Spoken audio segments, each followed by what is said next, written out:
Now we will proceed to LB 73, Senator Erdman.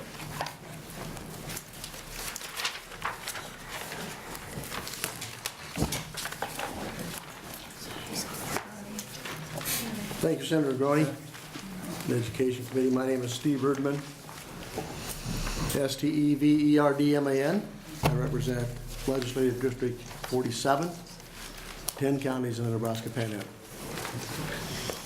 I'm here today to make a presentation on LB 73. It is a bill that would allow schools to place in a conspicuous place in their school the national motto. This came to my attention just for a point of reference how this started. Last October, I began to notice that some of my county courthouses began to put our national motto in their courthouses. And the one that caught my attention first was Scottsbluff County, and I seen it in the news. I contacted the county commissioners there, and they said that was a decision that they had made a month earlier, and they placed that motto in their courthouse. Since that time, there's been about 87 counties that have either placed the motto in their county building or are going to. 87 of the 93 counties. I'm not sure about the other 6, but I do know that 87 have committed to doing it. My county has it in 2 places. They have it when you enter the courthouse, and then they have one hanging behind the chairman of the commissioner board at his location in the boardroom. So we're here to talk about the national motto, and what we will hear today is we will hear from people who are going to talk about what the national motto means and the definition of it and their disappointment with placing "In God We Trust" in the schools. I don't believe this bill is here to discuss whether you like the national motto or not. This bill is discuss placing the national motto in our public schools. It has been the national motto since 1956. That's when President Eisenhower signed that into law. It has been reconfirmed a couple of times in the Congress, and the latest time was in 2011, and I have a copy of that resolution if you'd like to hand this out.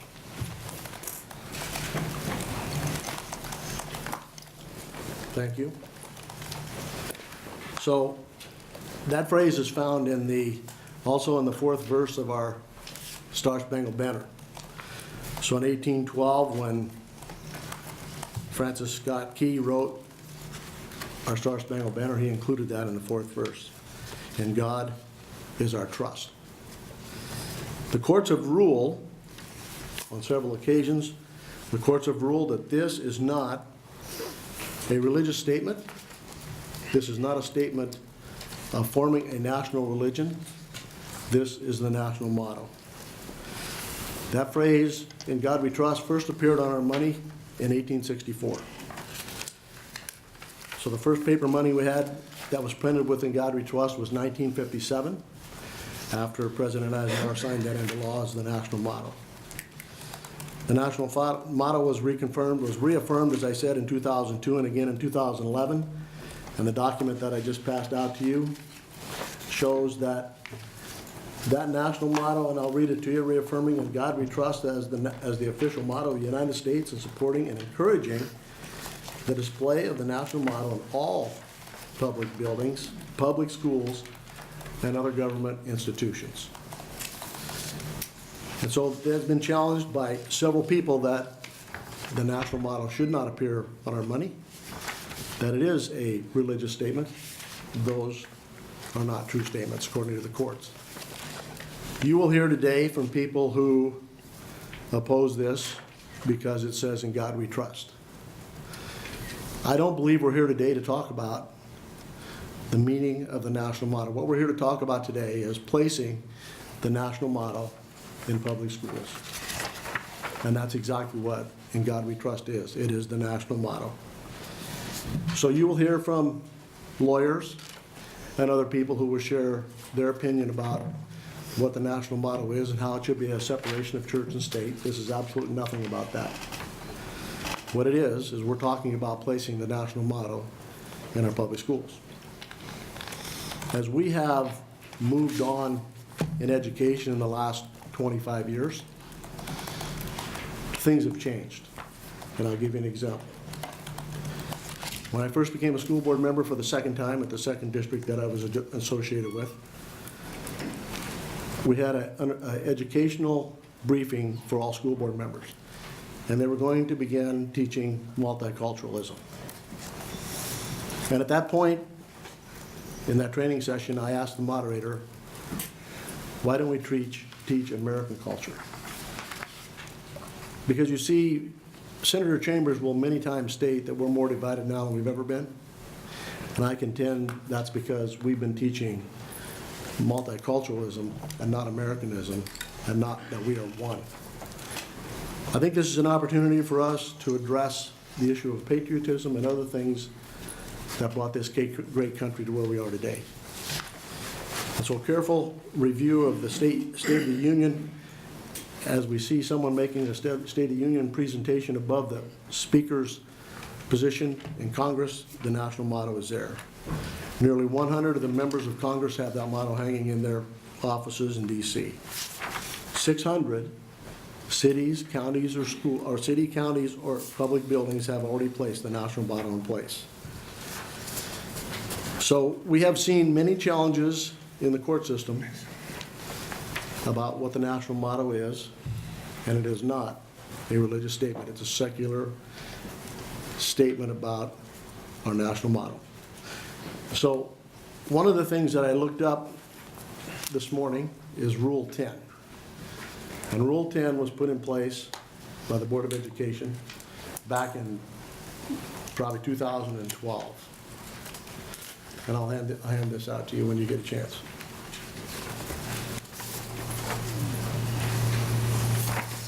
I thought Rule 10 was an interesting rule.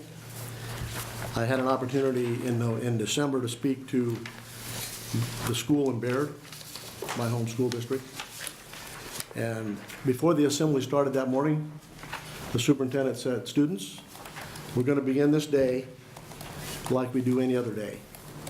We're going to salute the flag. We're going to say the Pledge of Allegiance. And the whole student body stood up and said and recited the Pledge of Allegiance to the flag. It was optional. The students didn't have to do that, but the whole student body did. So as you will see when you get that document, Rule 10, 003.12, talks about saying the Pledge of Allegiance each morning in the public schools. And so in the Pledge of Allegiance it says, one nation under God. We have been talking about that one nation under God for a long time. And it's an issue that our founding fathers thought was important enough, and then they added it in the 60s about one nation under God. So as you go through and listen to the hearing today, there will be people who testify who will tell you that this is unconstitutional. They will tell you that this is not separation of church. We need to have separation of church and state. And they'll make all those arguments. And when I was a county commissioner, we would have from time to time lawyers come in and they would read their opinion about a statute, about what should be done. At the end of the day, when I would ask, is that opinion from a judge or a court, or is that your opinion? And that was their opinion. So I'm here to tell you today that the courts have ruled on the national motto, and it's not a religious statement. So when they come and share with you that this is unconstitutional and this can't be put in the schools because it is unconstitutional, that's not true. So it'll be strictly their opinion. So I ask you to consider this. Yesterday was Martin Luther King Day.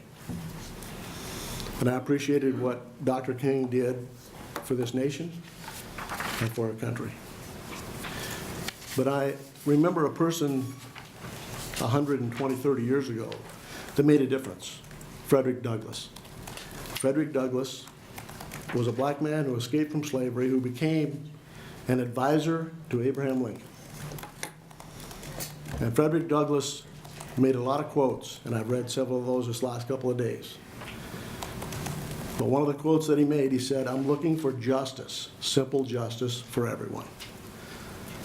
Not social justice, not social media justice, but simple justice. And so I'm asking you to do the right thing, as Frederick Douglass did, as Abraham Lincoln did, and abolish slavery. Do the right thing, like Martin Luther King, and advance this bill to the floor.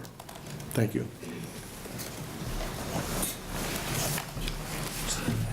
Thank you, Senator Erdman. One other thing, Senator Groney, I forgot to do at the beginning. I have an amendment that I'd like to distribute. Sorry about that.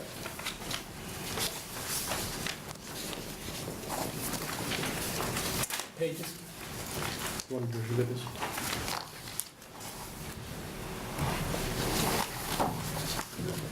My fault, it wasn't in front. Sorry about that. What the amendment is, I met with the Attorney General's office and last Friday, and they came up with the wording that you see on the amendment AM 15. And so what the amendment will do, in your green copy, it'll strike lines 8 through 11, and it'll replace it with the following verbiage. Upon the filing of any suit or action challenging the constitutionality of this section in state or federal court, any school district, school board, or other official employee named as a defendant may request the Attorney General to appear and provide representation in the action. So that is the amendment. That's meant. So on the green copy, you would eliminate lines 8 through 11 and replace it with AM 15. Sorry about that.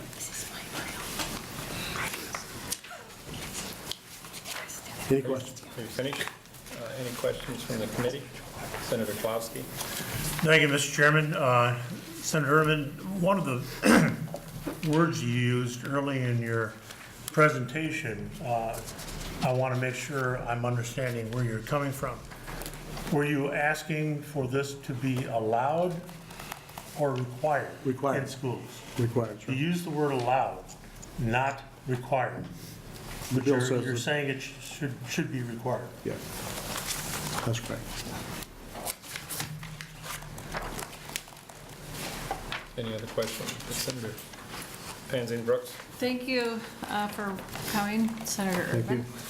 I was wondering if you considered, I mean, you talked about the founding fathers, and so I was wondering if you had thought about E pluribus unum, which actually is on our crest and seems to me more of a national motto, E pluribus unum. That is not our national motto. Our national motto is, "In God We Trust," Since 57, since 57. okay. But early our founding fathers set forth E pluribus unum. Did they declare that our national motto? I don't know that they considered national mottos then, but it was the motto that was placed on our seal of the United States. And I was following the lead of what the counties did, and that's the national motto that President Eisenhower put in place. That's the model I was following. okay, was there any thought about taking our state motto, which was adopted even earlier in 1867, the motto "Equality before the law"? I did not consider that, no. Was that your question? Did I consider that? Yeah. I did not. You did not, okay. And I'm just wondering why not? I mean, that seems like we have a motto that is really particular, and actually was mentioned religious freedom in the debate of that motto. So I was interested if you hadn't seen that really, or just thought about it. I had seen it. I hadn't given any thought. Your question was, had I thought about it? And no, I did not. Okay. But I had seen the national motto when it was placed in those courthouses, and it came to my attention that may be something we should consider, and I contacted Joel, my staff, and we looked at it. And the more we looked at it and analyzed what has happened in other states, Louisiana, Arkansas, Tennessee, Florida, and Alabama, Arizona have all passed it. Florida, it is their state motto. It's on their flag. It's been their state motto since 1868. And so Florida has it as their national motto now. They have their state motto. They approved that in 2002, but it's been on their flag ever since 1868. So my intention is the national motto, and I did not consider the state motto. Okay, our motto was a year before that, and I'm really proud of our state motto, so. Thank you, Senator. Any other questions? Senator Erdman, are you advocating any one God? I mean, the word God can mean lots of things to a lot of different people. Is that Yes, sir. true? Yes, You're again. not advocating any certain God. I think I looked up, if you see me on the phone, folks, I'm looking up definition or texting my staff for questions, and I looked up the definition of Allah, and it says Arabic word for God. So you're not advocating any student can sit there and choose who their God is. It could be the government. Yep. I It agree. could be the God of the Bible, or any God they choose. Is that correct? Just should have faith in something. In faith in something, right? Thank you. Any other questions? Thank you. Thank you. You're going to stay to close, Senator? Yes, sir. Proponents?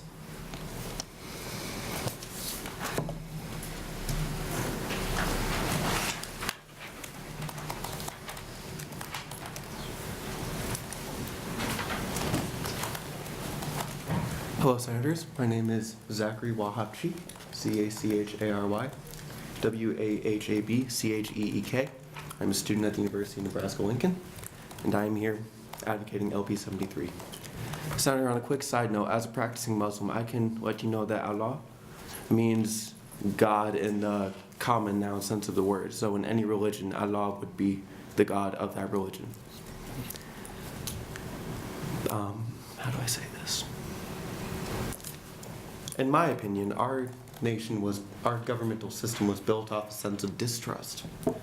It is distrust that makes our senators popularly elected, as opposed to elected by legislatures whom we ourselves elect. It is distrust in our several branches of government that we have checks and balances. But one thing that we can all trust is God. I don't see, as a non-Christian, the significance of it being an issue of church and state, personally.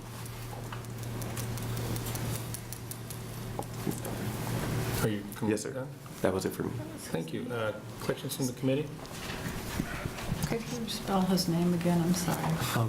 Could you slow down and spell your name? Forgive me, Senator.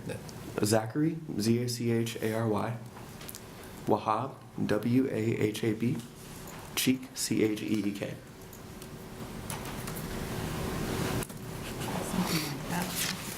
Senator Brewer. Thank you, Mr. Chairman.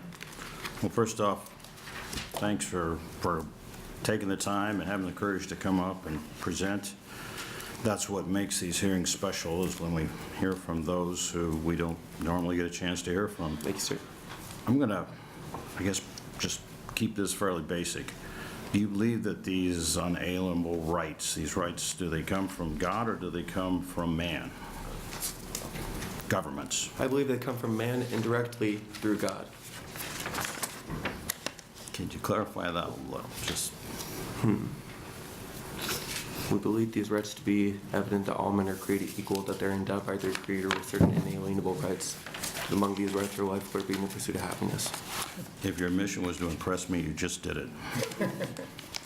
All right, that's close enough. Thank you. Thank you, Senator. Senator Walls. Yes, thank you for coming today. We Thank you, ma'am. appreciate it.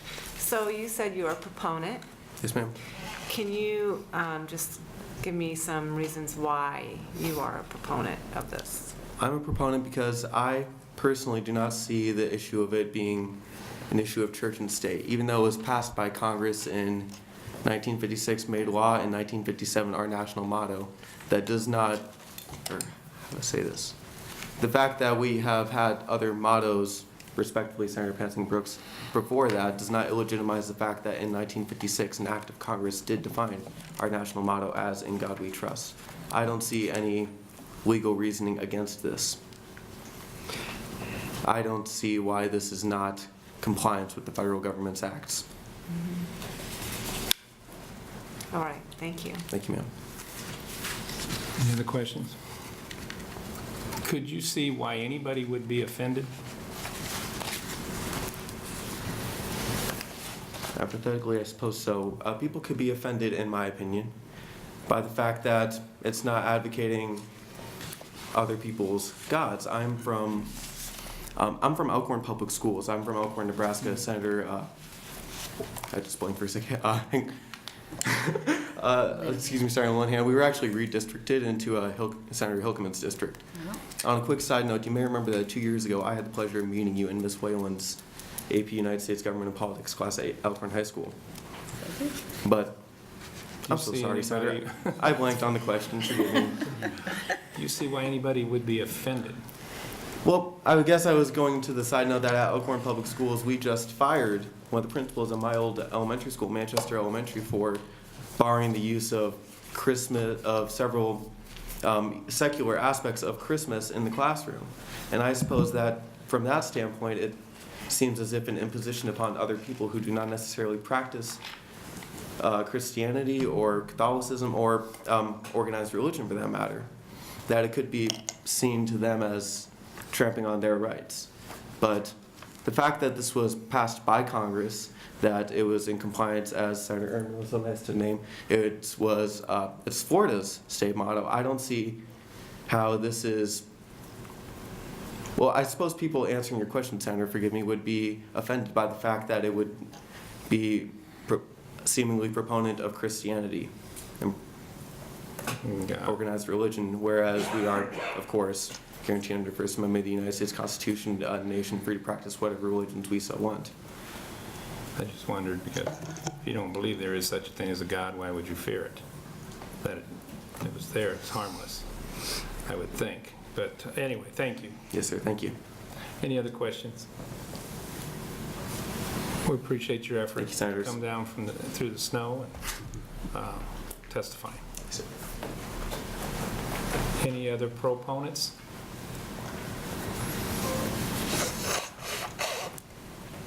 Thank you. We had one letter of support from a Barbara Otto, and I really want to emphasize to everybody out there listening, we had a huge number of emails for both support and opposition. All of them, most of them, did not say they wanted it in the public record or mention that. You need to say you want it in the public record if you want it, your name read and in the record. And that's on wherever you stand, proponent, opponent, or neutral. And on both sides of this issue, we had a lot of correspondence, but people didn't say they wanted it in the public record. And I'm not gonna, and no chairman will take it on themselves to take a private email and make it public without your permission. So keep that in mind in future bills in any committee that you wish to be heard.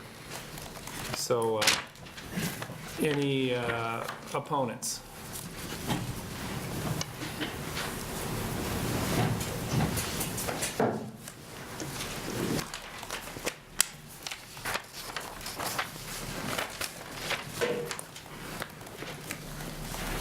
Good afternoon, Senator Gorney and members of the Education Committee. Can you hear me okay? Yes. Okay, my name is Gwendolyn Hines. It's Gwendolyn, and Hines is Hines. And I'm representing the Unitarian Church of Lincoln Social Justice Committee. I have a testimony prepared, but before I say that, in God we trust is not a meaningless motto. It says something about a belief in a God who can affect our daily lives, and not everybody shares that belief.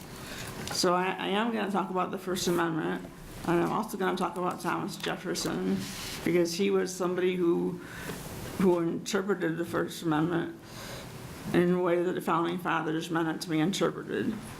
So the First Amendment says, Congress shall make no law respecting an establishment of religion or prohibiting the free exercise thereof. Thomas Jefferson wrote in 1802, believing with you that religion is a matter which lies solely between a man and his God, that he owes account to none other for his faith or his worship, that the legitimate powers of government reach actions only and not opinions, I contemplate with sovereign reverence the act of the whole American people, which declared that the legislature should, quote, make no law respecting an establishment of religion or prohibiting the free exercise thereof, unquote, thus building a wall of separation between church and state. And that was the first time that the phrase separation between church and state was used. We need to respect this wall of separation of church and state. We cannot indoctrinate children to the belief in one particular God. Children may believe in Allah, Buddha, or no good at all, or no God at all. All of these beliefs must be respected. They are between man and his God or not God, as the case may be. Thomas Jefferson himself was not a Christian. He believed in a God who created the universe, but does not intervene in it. The founding fathers, including Thomas Jefferson, used the motto E pluribus unum, which means out of many one. This was our unofficial motto until 1956, when the motto was changed to In God We Trust.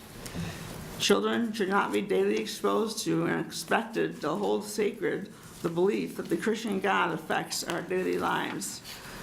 Children should be allowed to make up their own minds about religion and God, and this decision should not be swayed by messages they receive at school, but rather it is a personal decision between the child, his family, and his own personal beliefs. The state plays no role in this decision, and the words "In God We Trust" have no place in the classroom. Thank you. Thank you, Miss. Any questions from the committee? Thank you, Miss, for testifying. Next opponent.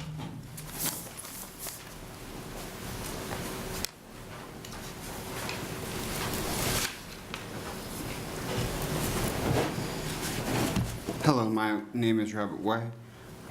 I am testifying in opposition.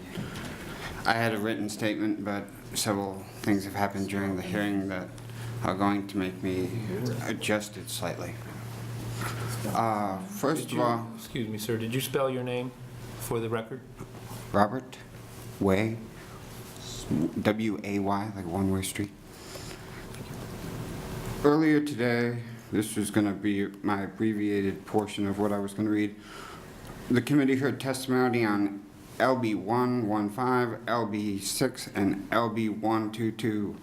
All these were pro-military amendments, and none of them received opposition because the military is pretty well respected, and it seems like not a single Nebraska wanted to speak against helping them out, and that does not surprise me.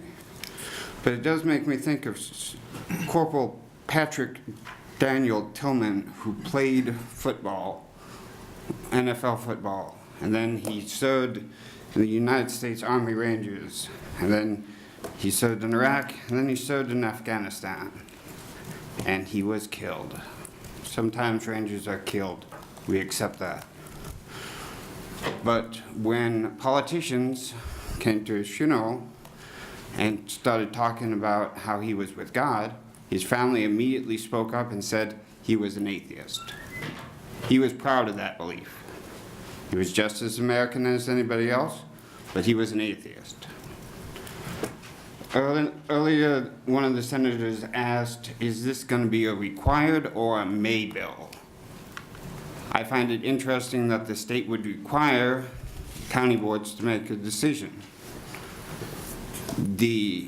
If this is something that's supposed to be local, show patriotism, why wouldn't the county boards be able to make that decision? Lastly, I was just blown away by that last proponent's testimony, especially in this culture, to come out and say something that isn't popular in a time and a place where different views aren't always respected, to come in front of the state, and he's just being interviewed by the paper now, and state his belief. That really, really impressed me. But the senator earlier said that us opponents were going to not be experts. That young man is brave. That young man is daring. I do not believe that young man is an imam.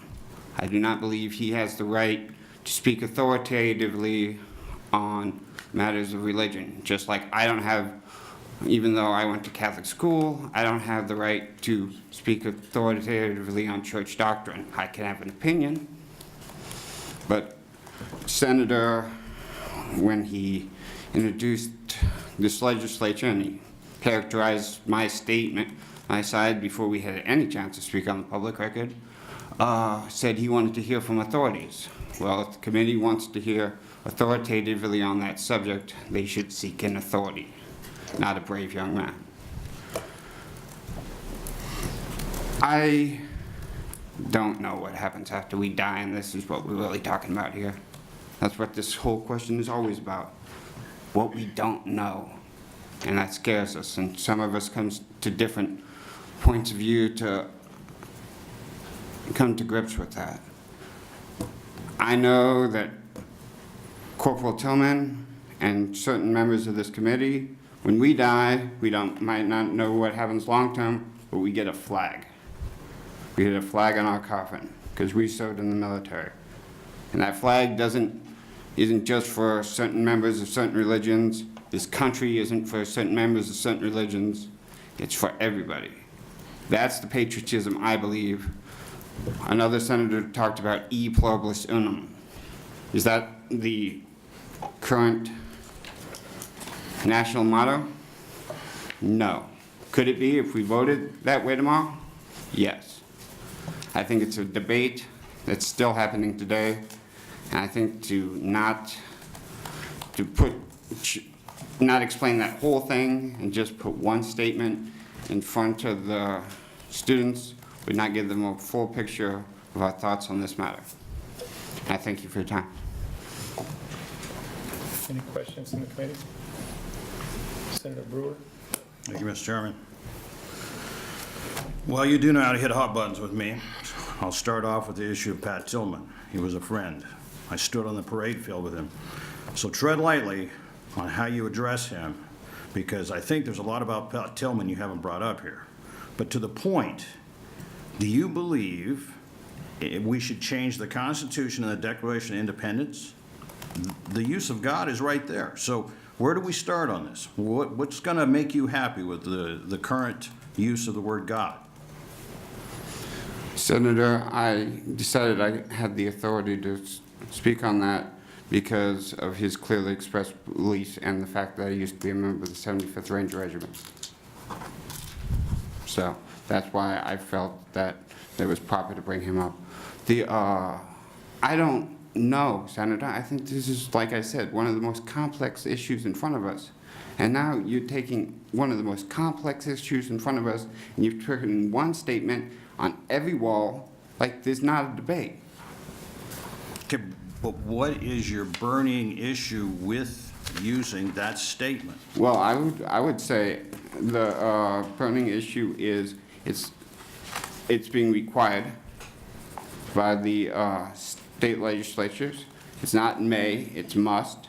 It's also a federal program, a federal statement, which is going to be supported primarily by state funds.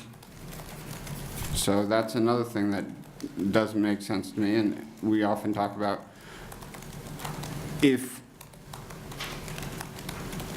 we are going to express pride, then I think it's already been stated here that there's pride in our state motto. And the other thing is, somebody who studied history, if you want to look at what was happening in America in 1957, not everything that was happening there with the Red Scare is our most shining moments. So it's a complex issue, and I'm glad we have the senators to resolve it. All right, thank you. Any other questions? So, sir, is atheism a religion? Atheism, I would say, is a belief structure. It's a belief structure you gather together. I would say that all these matters can't be proven. That's why they're called beliefs. You can't prove any of this. And while I completely admit that the vast majority of this country tends to follow a Judeo-Christian belief structure. That's not everybody. That's not everybody we honor, that's not everybody we respect. But they want to put this statement in every public school. Where does that leave the people who don't fit in? Where does that leave the people who are different? And this isn't, you don't want to put it here in. Where does it leave the people who do fit in your definition of fitting in? I see a church on almost every corner. I don't think they don't have a way to express their beliefs. So if a teacher says there is no God, that everything was by chance, which if that was the case, you and I would be the same. We'd be sharks in the ocean. We wouldn't have different opinions. We wouldn't have different viewpoints. We wouldn't have the love, hate, anger. We would be sharks. So, I don't know. And you're Sorry. saying that if somebody says all of those things couldn't have came from a God, but happened in a stew in a swamp, and says secular humanism, there is no God, should that person be fired because they expressed a secular humanist religion in a place that has to have separation of church and state? Is there a bill before the committee that advances that? And if so, I mean, I'd take that bill on its If a merits. teacher stood up and said there is a God, they could be fired. If a teacher stood up and said there is no God, they cannot be fired. I'm not familiar with that case law, Senator. Anyway, thank you, sir. No, I admire your freedom. You can have your viewpoints, but I choose to believe there is a God. Well, I'm glad you live in a country where you're free to do that. Thank you, sir. Any other questions?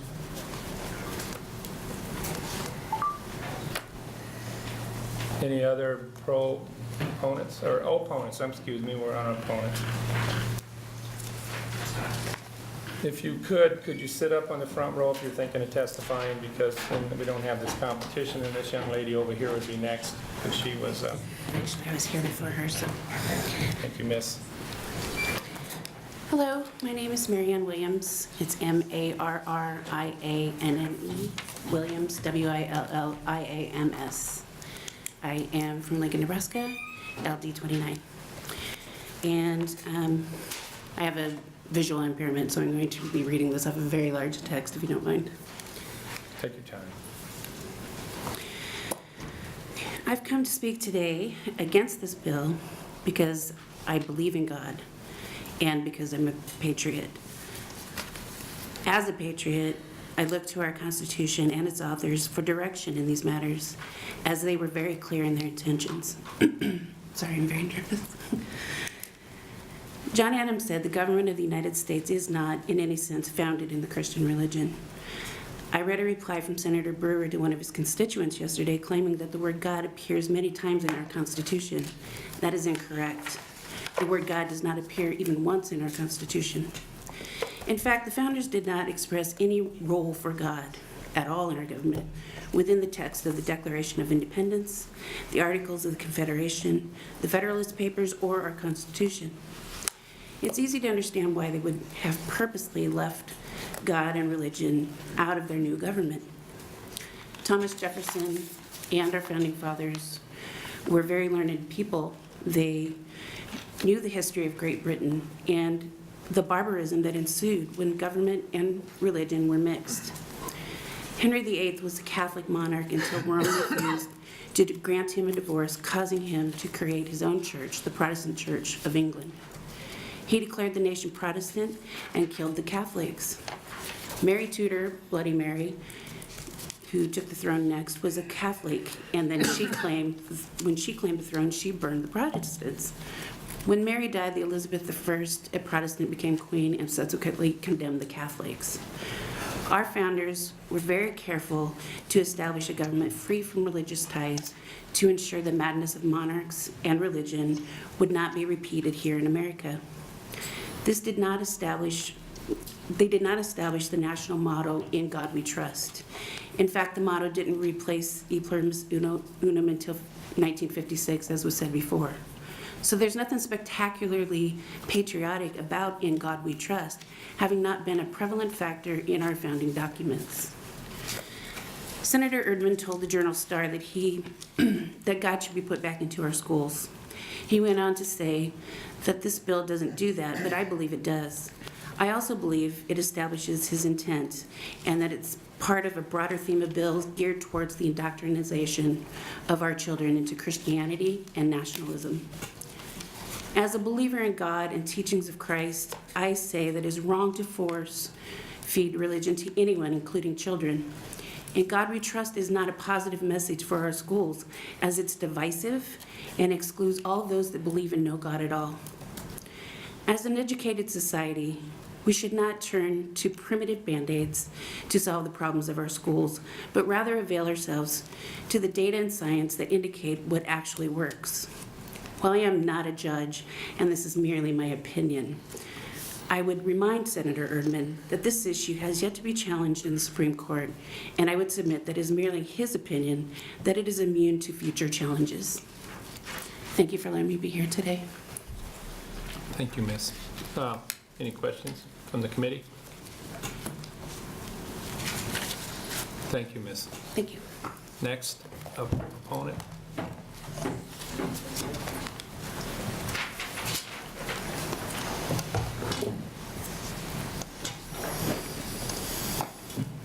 Ready? Hi, my name is Dr. Karina McCormick, C-A-R-I-N-A, McCormick, M-C-C-O-R-M-I-C-K. I live here in Lincoln, just a few blocks south of here, which is lucky because I penguin walked over here.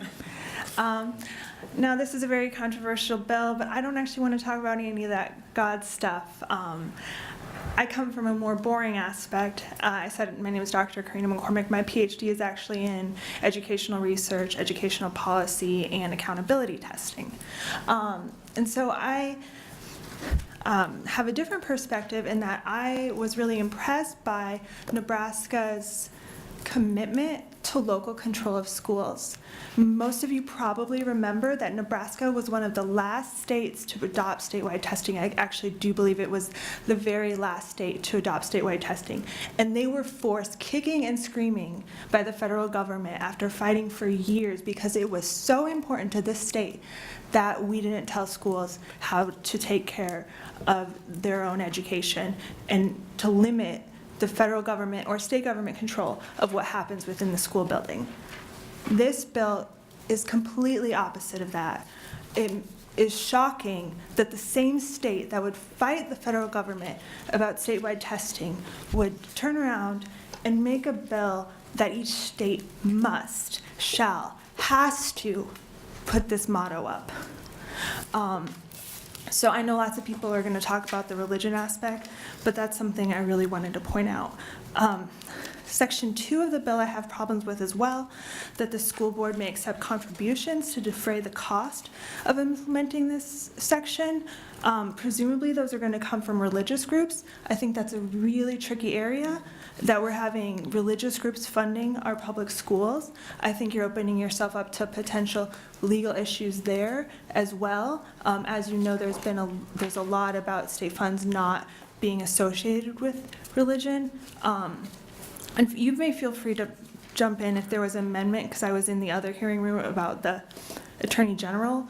But related to that, I have big concerns about Section 3, that the state will fund legal challenges related to this. With our current budget situation, we're really concerned about how we spend our money, and we want to spend it wisely. There's a really good chance this is going to lead to a lawsuit. I don't know if it's actually legal, if it violates the First Amendment. Maybe it does. That's for a court to decide. Why would Nebraska possibly want to take that risk to open itself up and require that the state pays for these legal challenges for no good reason, just to get some words written on the building? I think from a very practical, logistical, legal perspective, this bill doesn't make sense for our state in particular. I think everyone else will cover what I want to say, my other views, so thank you. Thank you, Miss. Any questions? Thank you, Senator Chairman Gromy. Monahan? Thank you, Dr. McCormick, for being here. Would you have a problem if the bill didn't mandate it, but just allowed it? I think if this bill were to move forward, that would be the only reasonable way for it to move forward. If it was allowed versus mandated? Right. So, I think maybe on the funding of public schools, the public schools raise all kinds of foundation monies now, and I don't think we have any rules about who they can or can't take money from. So, If it were incorporated that this was, like from a legal perspective, if it were interpreted, I mean, that this was a religious statement in the courts, it would likely, I'm not a lawyer, so, That's okay, but it would likely be more suspect if a religious organization funded this action, if this action was viewed as a religious action. There's actually a lot of issues about not having religion in the schools according to the First Amendment, and that would be a pretty tricky area. okay. But you don't have any problems with schools raising money from whoever they want to, except if it happens to be religious?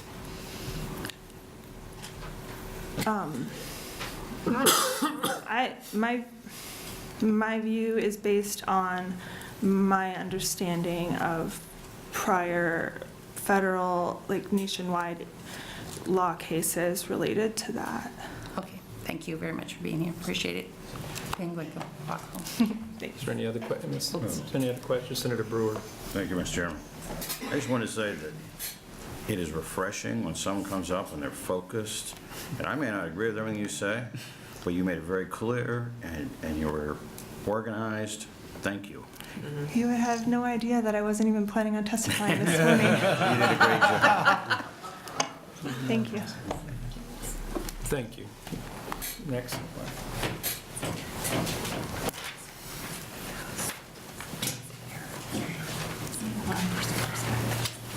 Anytime you're ready.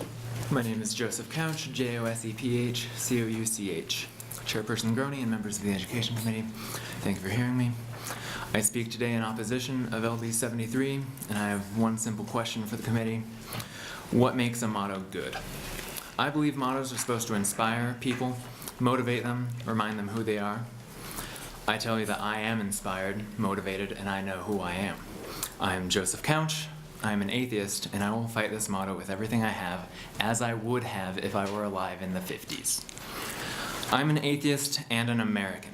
Two things this motto says are incompatible. I do not belong to the same we that you do. Yet, I was born here just like you. I live and work here, and I'm willing to lay down my life in service to this nation.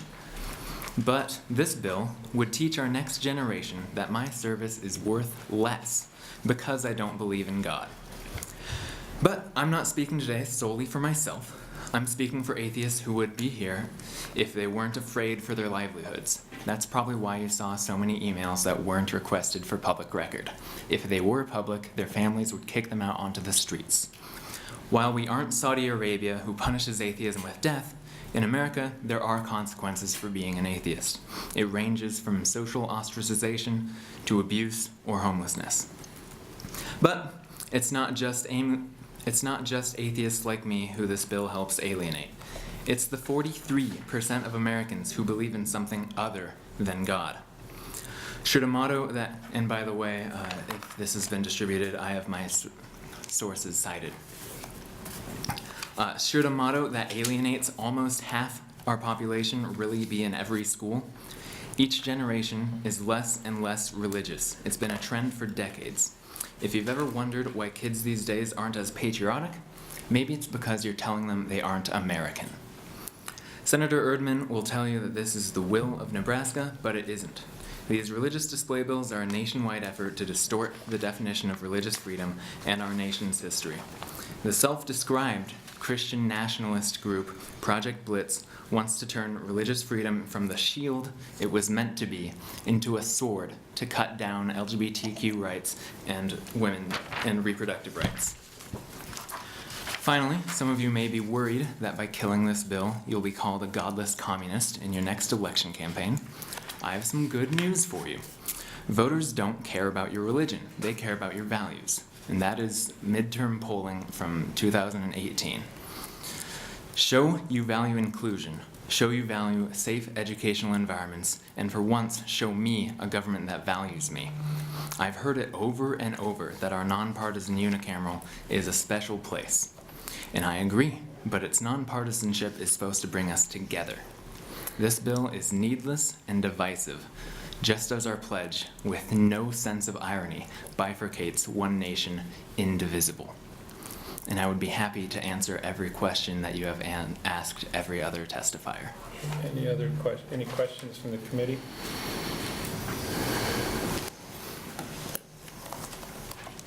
So I guess Senator Merman.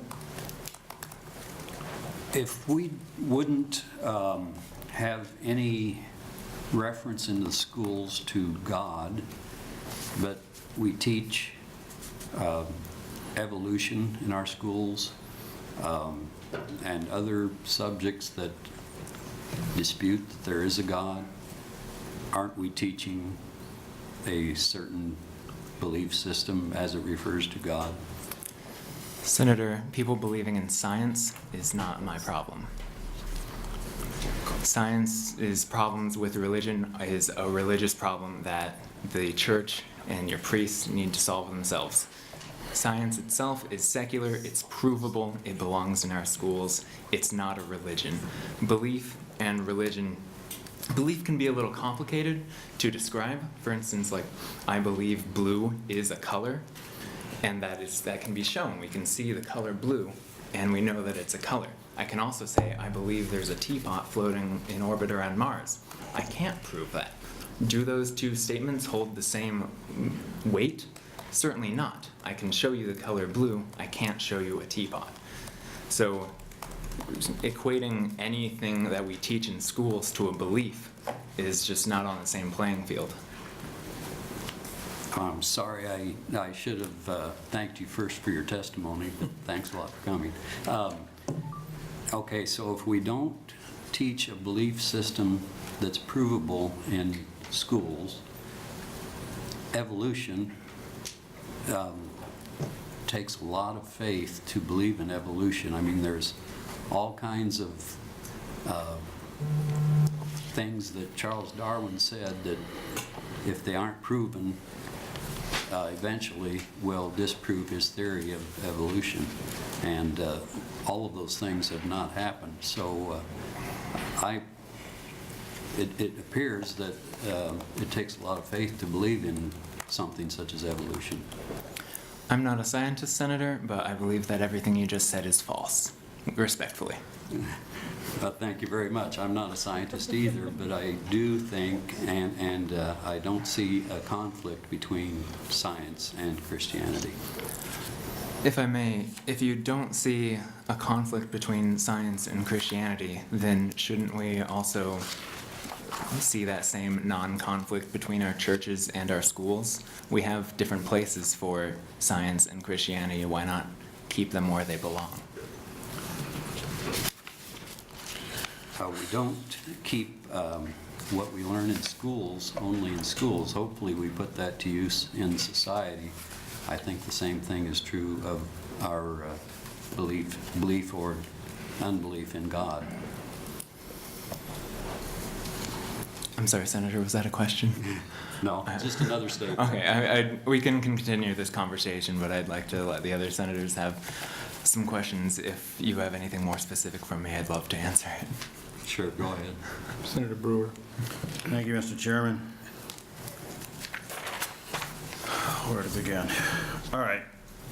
And first off, obviously, every bit of my DNA is probably different than yours in what I believe and how I see the world.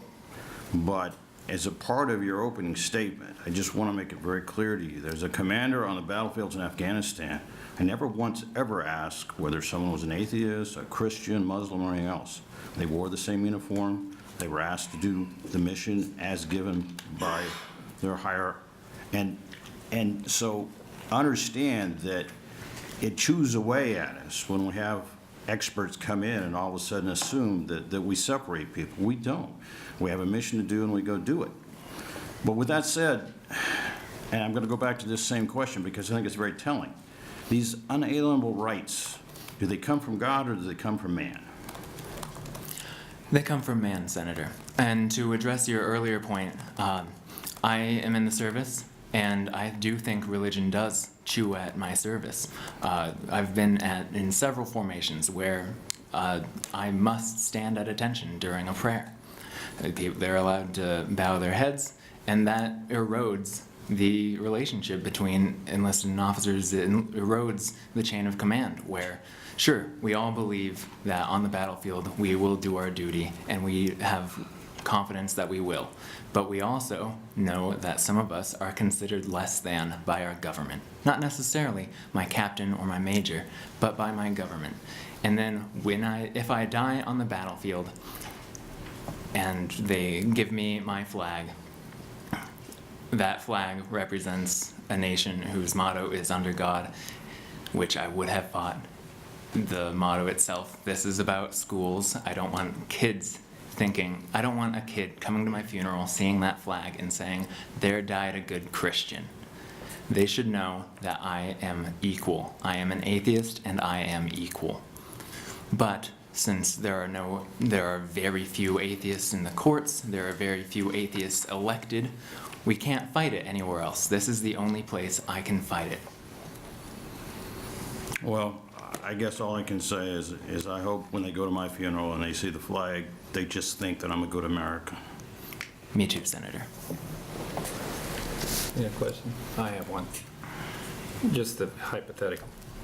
Do you believe in genetics, Senator? Yes, sir. The genetics and following family trees? Yes, Senator. If I asked you to prove to me tomorrow that your great-great-great-great-great-great-grandfather existed, could you do it? I would ask you to consult a geneticist. What? I would ask you to consult a geneticist. My degree is in mathematics. No, but you should be able to. You believe you had a great-great-great-great-grandfather, do you not? Can you prove that you had one? Yes, by being here. I happen to believe, yes, I'm here because of God. What's the difference between what you just said and what I just said? Well, sir, if photographs existed 100 years ago, mine would be proven. Yeah, I didn't ask you that. There's evidence that God existed because you're sitting there. Are you saying, Senator, that you don't believe that history can be indicative of truth? Yes, but I just want you to show me, tell me, and prove that you had a great-great-great-great-grandfather. Physically prove it to me. You believe... Senator, 100 years ago is in the past. The past is not physically present. I don't think I can be any more clear. My point, young man. Thank you. You've been a very good witness, and I don't know your anger towards God or why you even care. Senator, I am not angry towards God. I apologize for interrupting you, but that is incredibly disrespectful. I cannot be angry at God because I do not believe in him. It's much like saying I'm angry at unicorns. I guess I don't understand. If somebody told me they worshiped a rubber ducky, I would walk away from them and not worry about it. I wouldn't care. As would I, Senator. Yeah, well, walk away. Walk away when you see... Senator, the difference is I can't walk away when it's being placed on our schools. I can't walk away when it's in 87 of our courthouses. It's ingrained in our culture. It's ingrained in our government that is supposed to represent me. I can't walk away. Thank you. Senator Granahan. Thank you, Chairman Gurney. So, I've been very quiet today, which is unusual, but I do thank you for being here, and I thank you for your service. I appreciate it very much. Thank you, Senator. So, the Bill of Rights, Article 1, Congress shall make no law respecting an establishment of religion. We all hear that a lot. But I don't think we ever pay much attention to the following, what follows that. Or prohibiting the free exercise thereof. So I think some of the concern is if we've gone I understand your concerns. When I was a kid, we sang Christmas carols. It was, I'm sure, probably offensive to somebody. I don't know. I understand that. But do you have any concern that we might be going too far the other way, where if you are Christian or Muslim or Jewish, you have to like hide it in a public school? I mean, I think that's where I don't think the concern is, what, I would like your. I'm sorry, Senator, to rephrase your question, are you saying that if we didn't have the motto, Christians and Muslims and Jewish people would have to hide their faith, or? Well, I think what I'm asking, do you think, well, we had this, as the first testifier said, situation in Elkhorn, where evidently principal thought there should be no displays of any kind of thing, Christmas, even though it's all over every store we walk into and maybe overly commercialized, frankly. So, and she was dismissed for that. So I think there's a lot of, would you agree there's a lot of confusion as to what the rules are and where the line should be? I would agree that there is a lot of confusion. And one thing I think would really clear up the confusion is to simply remain neutral on the issue. The motto, "In God We Trust," has been through the courts and they say it's not religious. And I think that's baloney. And the reason it keeps being litigated and it keeps being pushed by legislatures is because it's so confusing. If we didn't have it as a motto, if we didn't have any words there on the wall, if the wall is blank as it is in here, you're not saying that this room is advocating for atheism. This room is advocating for a government that represents its people. So, in all terms, everywhere you look, if you take a neutral position, it will represent everyone much better than any position that mentions God. So you don't think we're ever, the government or courts, we're ever tripping close to prohibiting the free exercise there? You don't think we've ever done that? Not in the next several decades, Senator. The way that the political landscape is now, anyone trying to do what you're suggesting might as well move out of the country and they'll have the same amount of political influence. Okay, thank you. Any other questions? Senator Herman. Have you been following the, I'm not sure what the term for it is, but the approval of the nomination for a federal judgeship in Nebraska, how that's going at all? I have not, Senator. Okay. Is there something I should be? Yes, the federal judge in Nebraska that's seeking approval has been getting a lot of arguments from, I'm not sure if they're congressmen or senators, because of his Catholic beliefs. Oh, were you referring to the nominee for Attorney General of the United States? No. Oh, sorry. No, it's probably a similar thing. Oh, okay, sorry. I know what you're talking about now. But it's because of his Christian beliefs. I think that Christians nowadays are, you mentioned not in the next several decades that Christians would be discriminated against or something to that effect. I think they're strongly discriminated against right now in our society more than any other belief system, even in America. So I just wanted to make that comment. To address that, I believe that you might feel Christians are being discriminated against now because this is the first time atheists are speaking up. And to answer so the first time you reach any opposition when you've seen smooth, if you're sailing a boat and there has been no waves, the first trickle of water against the hull is going to sound like a tidal wave. To address, pardon me, what you said initially about the attorney that's being nominated, actually I fail to see how that's relevant to this bill, so we can speak later if you'd like. My phone number's on here and I can tell you my thoughts on that, unless the other committee members would like to hear more about that.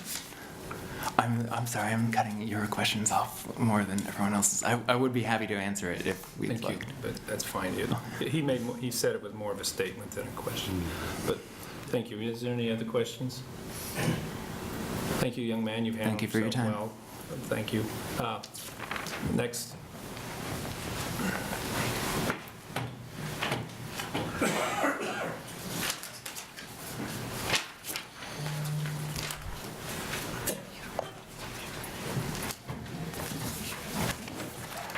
Good afternoon, Senators. I'm Colby Coash, C-O-L-B-Y, C-O-A-S-H, representing the Nebraska Association of School Boards.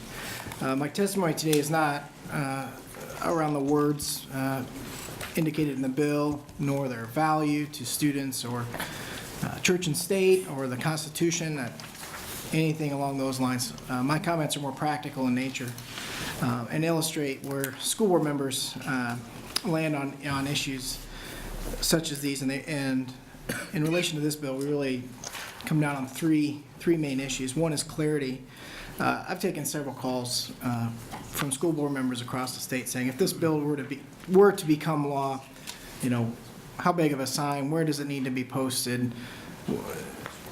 Some are used to seeing more prescriptive language in signs, and should school boards be forced to do this, as this bill is proposing, they would appreciate a little more clarity in that.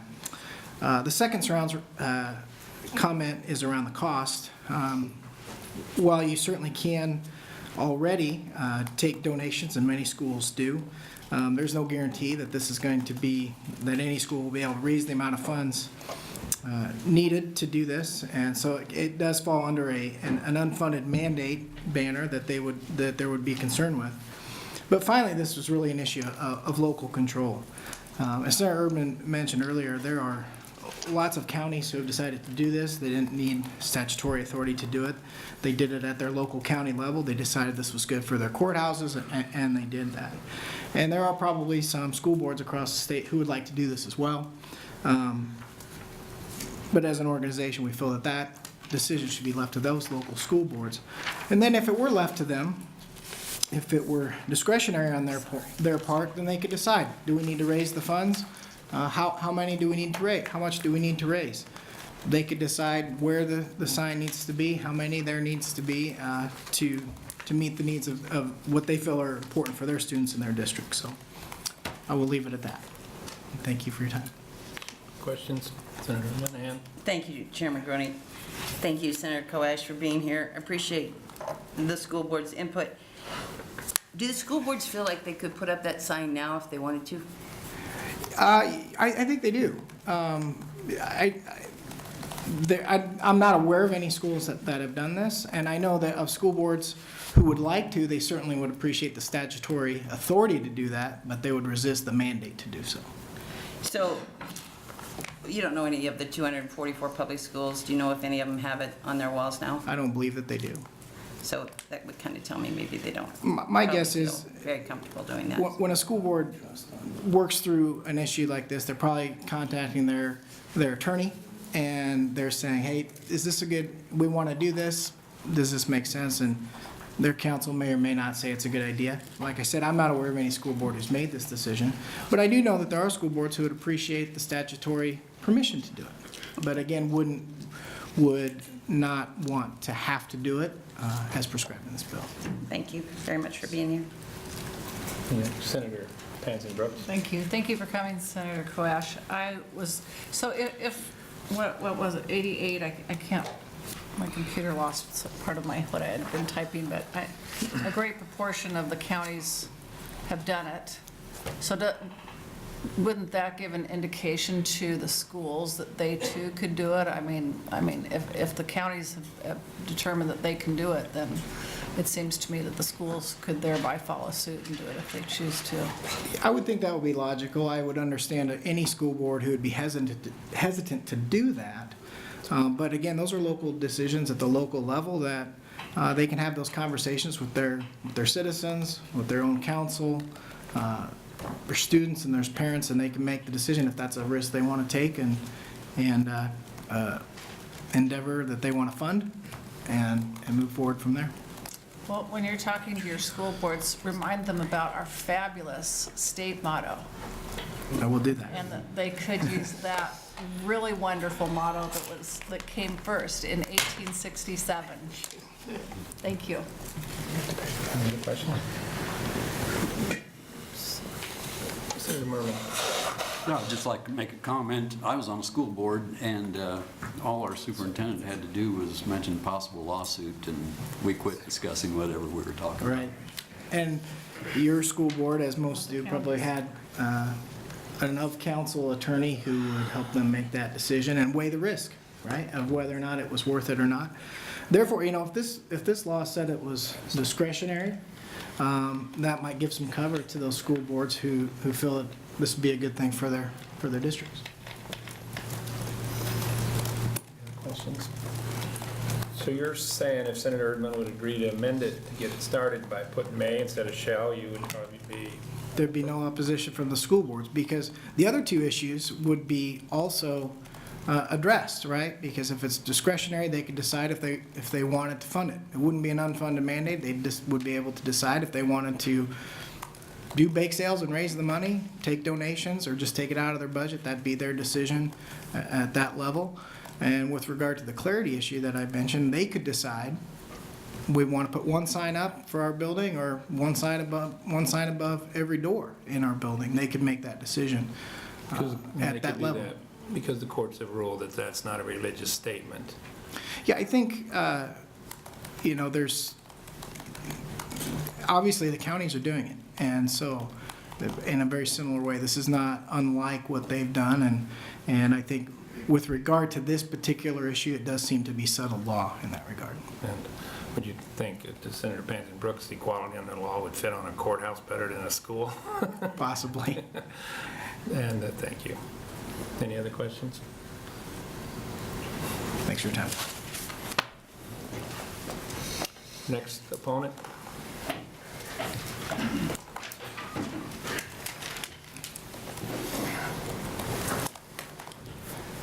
Thank you, Senator. My name is Christopher Vernon Clements, CHRISTOPHER, last name CLEMENTS. I am here before you today to oppose this bill. I truly believe this bill is being pushed for religious reasons. As much as the senator may want to say otherwise, I feel that is not being honest. I had written statements. I want to thank Senator Panzing-Brook for the idea of e pluribus unum. It's a much more inclusive versus the exclusive motto of In God We Trust. I am an American citizen. I trust in no God. I believe in no God. I'm an atheist. I hate the motto, but we're not here to argue the motto. What we're here to argue is, do you really want to put something mandated into the schools that me as an atheist sitting in that school is going to feel like my school is exclusionary towards me? That my school doesn't support me because I don't believe that there's some magic man in the sky. To address some of the questions that were asked, Senator Merman, evolution is a fact. Like it or not, it is a fact. It's been proven. We have the evidence. As DNA was mentioned, that is one of the many pieces of evidence we have for it. And many Christians are fine with that. They can see how their God guided that. And that's fine. If that's how they want to manipulate in order to make it work, that's why the Catholic Church now accepts evolution. They would not have done that if the evidence wasn't there, that they could no longer refute it. They didn't want to look silly. And I would hope you didn't either. Senator Garone, atheism is not a religion. I'm listening. I'm also looking something up. Oh, that's fine. Atheism is not a religion. Like one of the other opponents was saying, he was talking about blue being a color. Atheism is like if religion were different hairstyles, atheism would be baldness. If religion were different television stations, atheism would be off. It is not one of those stations. It is the rejection of a belief.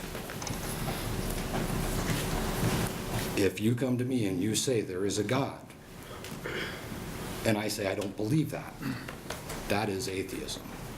Every single one of you have atheists that are your constituents. Many of them do not feel safe coming out and saying they're atheists. But you do, and you are here to represent them as well as your Christian constituents. So I ask you to do the job that you were voted in to do and shoot down this religiously motivated bill.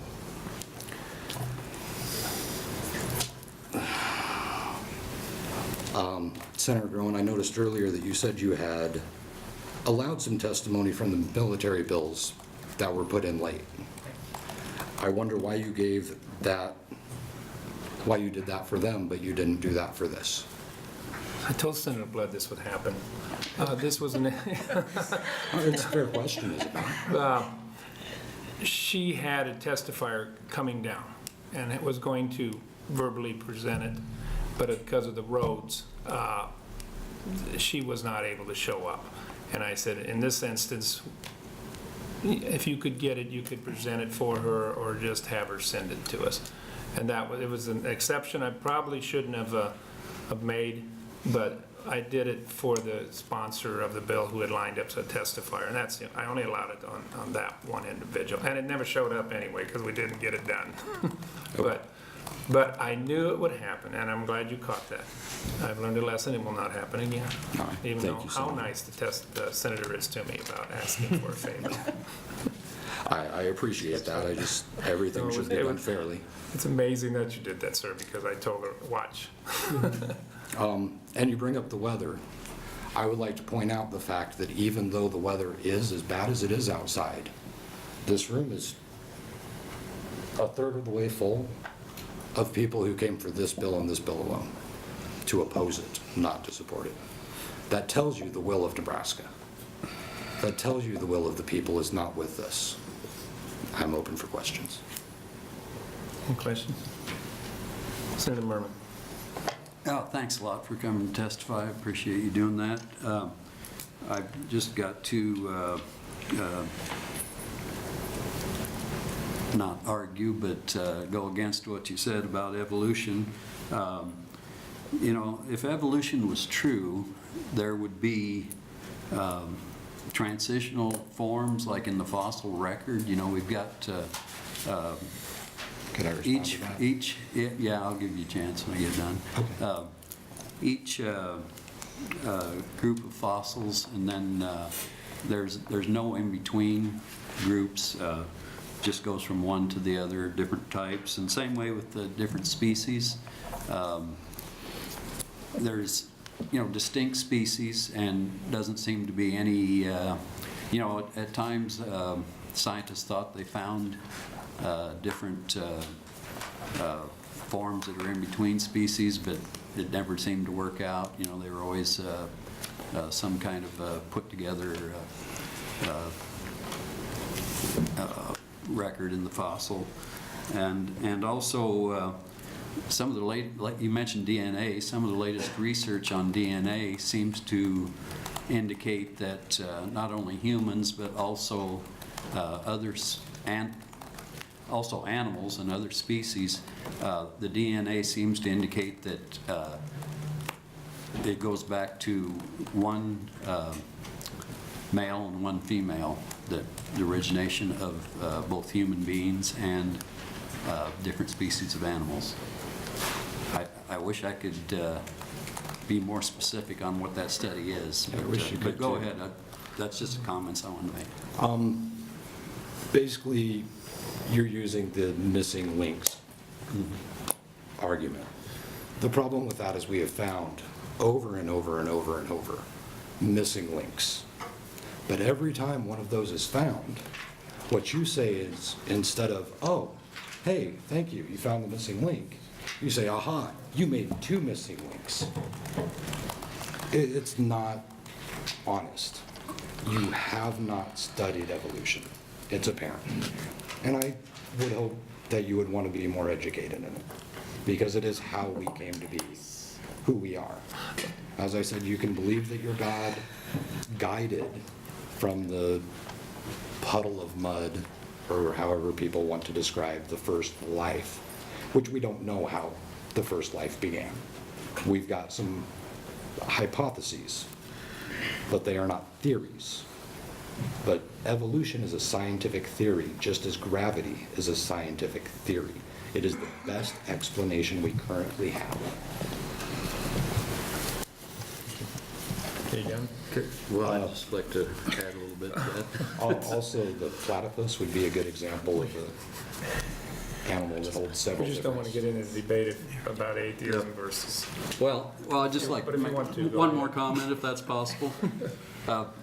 I did take biology in college, advanced biology, actually. I can't vocalize it very well, but I do feel that I was taught all the way through, from kindergarten through college, that God wasn't real, that there isn't a God. And I do think that we should have a more balanced approach in our educational system, both pro-God and, so we get the balanced approach. I think Christians are very discriminated against nowadays, and I'll just leave it at that. Okay, But you're welcome to respond. thank you. The idea that you were taught that there is no God, especially, please take no offense due to your age, I am amazed. Because when you were going through school, that was not something that was out there. Evolution was still being fought over being allowed to be taught in schools, correct? Not that old. I'm sorry, maybe I'm just young. You shouldn't No, it was the 1900s, it wasn't the 1800s. go and be carried away here. But the questions are supposed to go to you, not reverse, and we got to keep some decorum here, or else we're gonna, but I enjoy this debate, we all do, but I have a question for you. Yes, sir. Oh, Senator Brewer, do you have a question? I do. Go ahead. All right, this is more just for clarification. If you're going to use the criteria that the people in this room represent Nebraska, let me just give you a little bit of wake-up call here. For those of us who represent Western Nebraska, we cannot stand down people to come all the way to Lincoln to come here to testify. Doesn't mean they don't share their emotions with us and that we don't understand those things. But to use the committee crowd that comes in here as a standard of who supports what is not a good measure. Just kind of an FYI, since you brought it up. That's all I got. Question for you. You quoted Senator Pansing Brooks and a couple other who said, well, what about e pluribus unum? And put it on the church. From many, one, did you know there are 3 models on that seal? 3 equal models, 1 on the front and 2 on the back. Would you go along with us putting on all the schools, hey, you would accept this? I'm not aware of what that means. It's on the seal. Okay. Same time, it says, I'm aware of what e pluribus means. it I'm not aware of says, what that means. he favors our undertaking. Providence. Do you know what the definition of providence is? From God. So would it be okay to put that one on the schools? No, because I would That's see on the that seal. as, I would see that as supporting religion. But you said e pluribus unum was okay, that was on the Yes, seal. that's not supporting religion, that's supporting You would unity. probably support the third one that says novus ordo seculum, new order of the ages. Would that be okay for you? That sounds like an Is there any atheist model, religious- new order of the ages. Is there any religious connotation to it? There's no religious connotation to like trust in God. Yes, there is, especially, Does it imply worship? Does it imply? yes. It implies that you trust in the Christian gonna go God to- because it is a To capital a heaven or G. hell or afterlife? Does it imply that? It implies that you believe in the Christian God because it is a capital G, which is the name of the Christian God. All of the other gods out there, which there's thousands of, have different names. The Christian's God's name The Christian God is not God. is God with a capital G. It's Yahweh. There's a lot of names for the Christian God. The English translation for it is God. The English translation for Allah is God. So it does not With a imply lowercase. one God over another God. That would be a lowercase g. Thank you, sir. Anyway, any other questions for the individual? Thank you. Thank you, sir. Thank you. Next. All right, good afternoon, Senators. My name is Thomas Gray, spelled G-R-A-Y, and I'd like to thank you all for having this hearing, and I appreciate you representing our government, which is a very difficult task. I'm going to stick to my notes so that I don't wander, and I also promise up front that I'm going to try not to do anything that's going to spur a theological discussion or a scientific discussion. I think you're going to find that I have some very specific questions, some very concrete, practical questions about how this bill would affect my children who are in school up in Millard. So, I am against LB 73, and I request that this be included in the public hearing. Some quick background on me, which you will need to be able to answer my questions about LB 73. I was raised on a 40-acre farm. I went to school in a small town. I attended church regularly. I was part of the youth group, Christmas plays, and vacation Bible school. Went on a hiking trip when I was in junior high. I understand how religion can bring a community together. I went to college. I spent 24 years in our Army. I'm raising a family, and I do my best, my wife and I do our best, to raise our children with the values that we learned from our parents and with what wisdom we've gained through our own experience. I've retired from the Army, and I continue to support our nation's defense as a civilian. Am I a good citizen? That's my first softball question, based on what I've presented. I worked my way through junior high and high school. I milked cows. I cleaned pens. Am I a good citizen? I obey our laws. I pay taxes.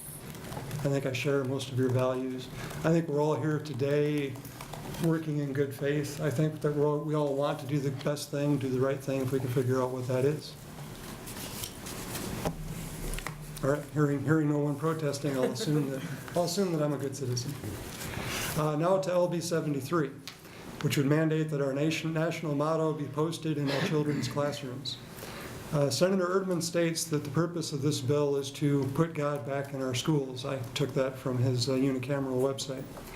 As a representative of our government, each of you, can you tell me which God my children and I must have trust in order to be good citizens?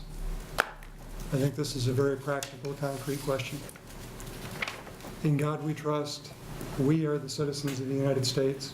Which God do you, as representatives of our government, expect me and my children to trust? After years of considering the various religions of the world, I realize that I am an atheist. I believe in and trust no gods. Am I a good citizen? Am I fully a citizen? Does our government prefer me to have religious belief, or is this a personal matter that I'm free to decide on my own? Are my children free to decide that on their own? If our government requires that I believe, which God should I believe in, and how shall I worship? What should I believe about the Trinity, and when should baptism take place? These were the issues that the Founding Fathers were struggling with when we became a nation. If our government is neutral on religion, why would we mandate that our children be taught that in order to be a good citizen, we must believe in and trust a God? If LB 73 has any non-religious purpose, it must be to encourage good citizenship and unity. 20% of our citizens say that they are not religious, and 12% say they do not believe in God. That's from a recent Pew poll. I think that we can find a more unifying and inspirational motto.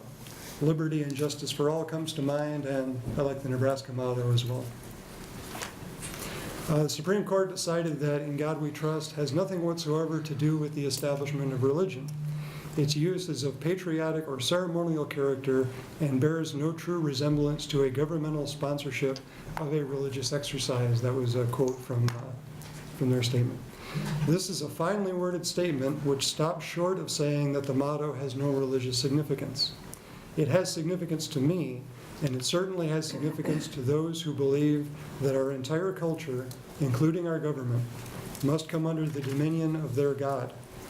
The Dominion Covenant Church in Omaha is explicit about this view in their mission statement, which I quote, "There is no square inch of planet Earth over which Christ does not have authority. He has the authority to rule over the state, business, farming, science, art, economics, education, etc." That's the end of the first quote. And I can't say that they're wrong. I cannot say that there is no God. I can't back that up. I can in no way prove that there is no God. I can't say that their interpretation of what their God wants is right or wrong. Another rest of the quote. "Our church will not rest or be satisfied until all human authority submits to the Lord Jesus Christ." Dr. Philip Kaiser, senior pastor at that church, spoke twice on the topic of the Constitution at the United States Strategic Command where I work. I was deployed and unable to attend his talks, but understand that they were centered on the question of, and this is how the talks were advertised, is this a Christian country or a secular country as is widely believed? And on the founding principles that formed the backbone for our Constitution. On his website, Kaiser argued that our nation's founding was done in a way that explicitly commits all its institutions and officers to Christianity as an established religion. He also states that the founding fathers were so explicit in making this a Christian nation that a Muslim or an atheist should not be able to take the oath of office with any degree of integrity if he understands the original intent. Each time I retook my oath of office, I affirmed rather than swore an oath, and I left off the "so help me God" at the end, which is provided for under law. So my concern should be obvious about mixing church and state. My military service included the Islamic Republic of Afghanistan. Senator Brewer, I understand that you commanded there. 6 members of my team died there. Afghanistan is among 13 countries where atheism is punishable by death. Many other countries punish apostasy and blasphemy with prison time or place legal restrictions on speech. Private thoughts are a crime in these countries. I ask that you please ensure that the ability of our citizens to hold personal beliefs, religious or otherwise, continue to be protected. Maintain the separation of church and state. LB 73 should not move forward until there is a national motto that includes all citizens. And I welcome your questions. Any questions from the committee?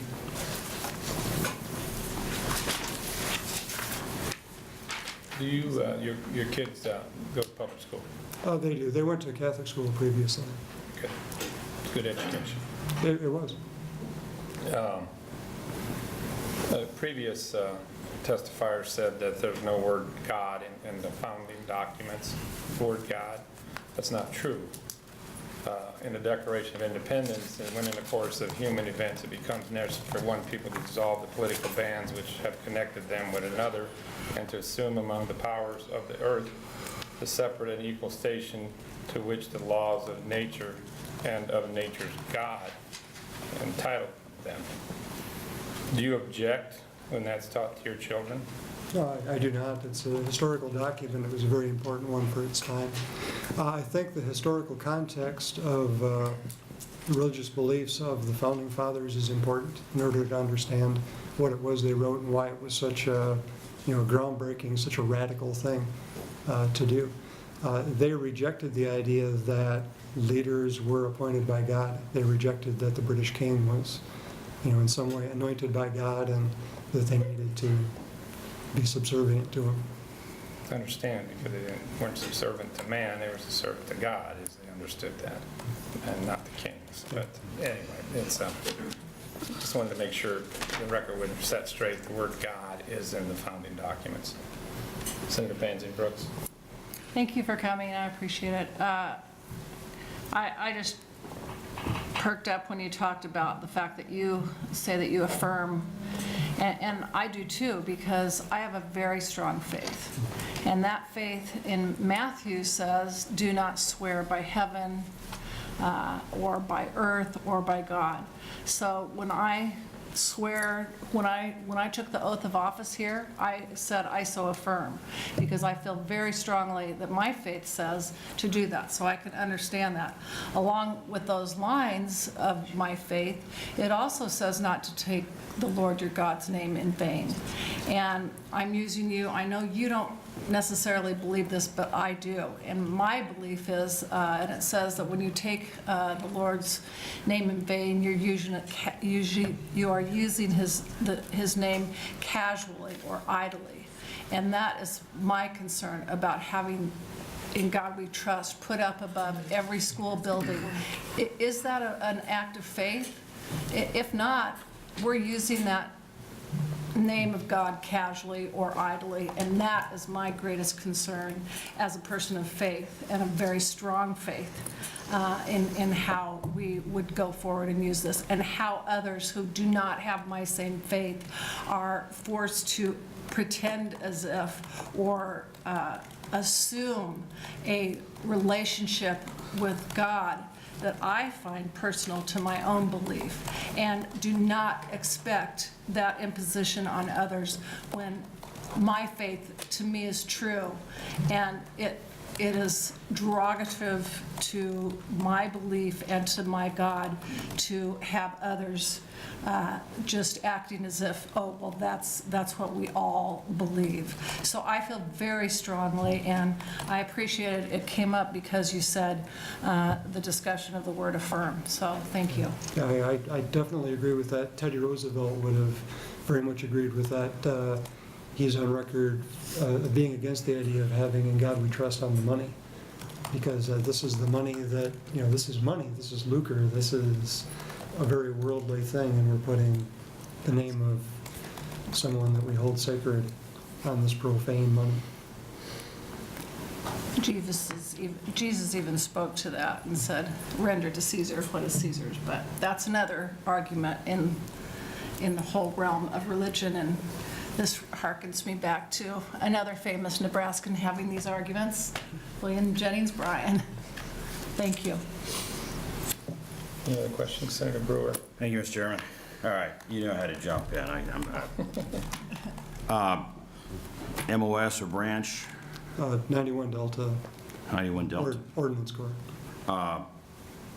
And I guess this just helps me, first off, thanks for your service. And you're a senator. The only thing that probably made it so you could go out the wire in the morning for me was the fact that I knew if something happened, it wasn't the end. So maybe that's why sometimes I struggle, and that's me. Maybe I'm just slow. I don't pick up on things as quick as I should. But that peace of mind was what gave you hope that if something happened, it wasn't the end, and that's why you had the option for folks, if they wanted to have that last opportunity before you left in the morning. You didn't struggle with that over there? And Oh, certainly. In fact, I'm glad you bring that up, because there's a few points I want to make related to that. So I mentioned I work at Offutt. Cool. In the Strategic Command. That was the last assignment that the Army gave me before I retired. While I was there, I was attending a lunchtime Bible study that the base chaplain ran. Chaplain David DePino, great guy. Disagree with him on a lot of things, but a good man. All the chaplains that I met in my time in the service were good people. They were trying to look out for all the soldiers, not just the ones that shared their beliefs. So I'm attending Chaplain DePino's Bible study, and during one of his talks, and I think it was on speaking with the dead, is that biblically supported? That was the question that he was pursuing. But in the middle of that, he had 2 PowerPoint slides that made the following points. If somebody says they're an atheist, they're lying, because everybody believes in God. They're lying because they're angry. They're angry at their fathers. They had poor father figures in their lives, so therefore they're angry at God. And they're morally corrupt, but that can be forgiven because of original sin, and we are all morally corrupt. And you can imagine, I'm sitting there, and Chaplain DePino knows my beliefs. He knows where I stand. And my hand is going, and he sees my hand going up, and he says, no, Tom, I don't mean you, I mean all those other atheists. Well, I know most of those other atheists. I'm in atheist organizations, and that there are secular groups, and atheism is the least interesting thing about us. Atheism is just the answer to one simple question. Do you believe that there's sufficient evidence to believe in any particular God? And we are the group of people who have to say, no, we're not convinced. I'm not angry at God. Nobody abused me as a child, and therefore I hate the church. I grew up in the church. My mother has been involved in the church her entire life. It means a lot to her. I recognize how it brings communities together. I'm not anti-church. I simply do not believe. I seem incapable of believing. And I have the freedom to believe there. So you asked, how do you go outside the wire if you believe that this could be the end? I could die. And, well, the answer is because it's not the end if I die. I did not exist for all of time up until I was born. That troubled me not at all. I expect that once I am dead, I will not be troubled by all the time that goes on after I go. But if I do die, I know that I leave behind me children that I did my best to raise. I leave behind me a community that I've tried to work to improve. I've tried to do my part. I try to be a good citizen.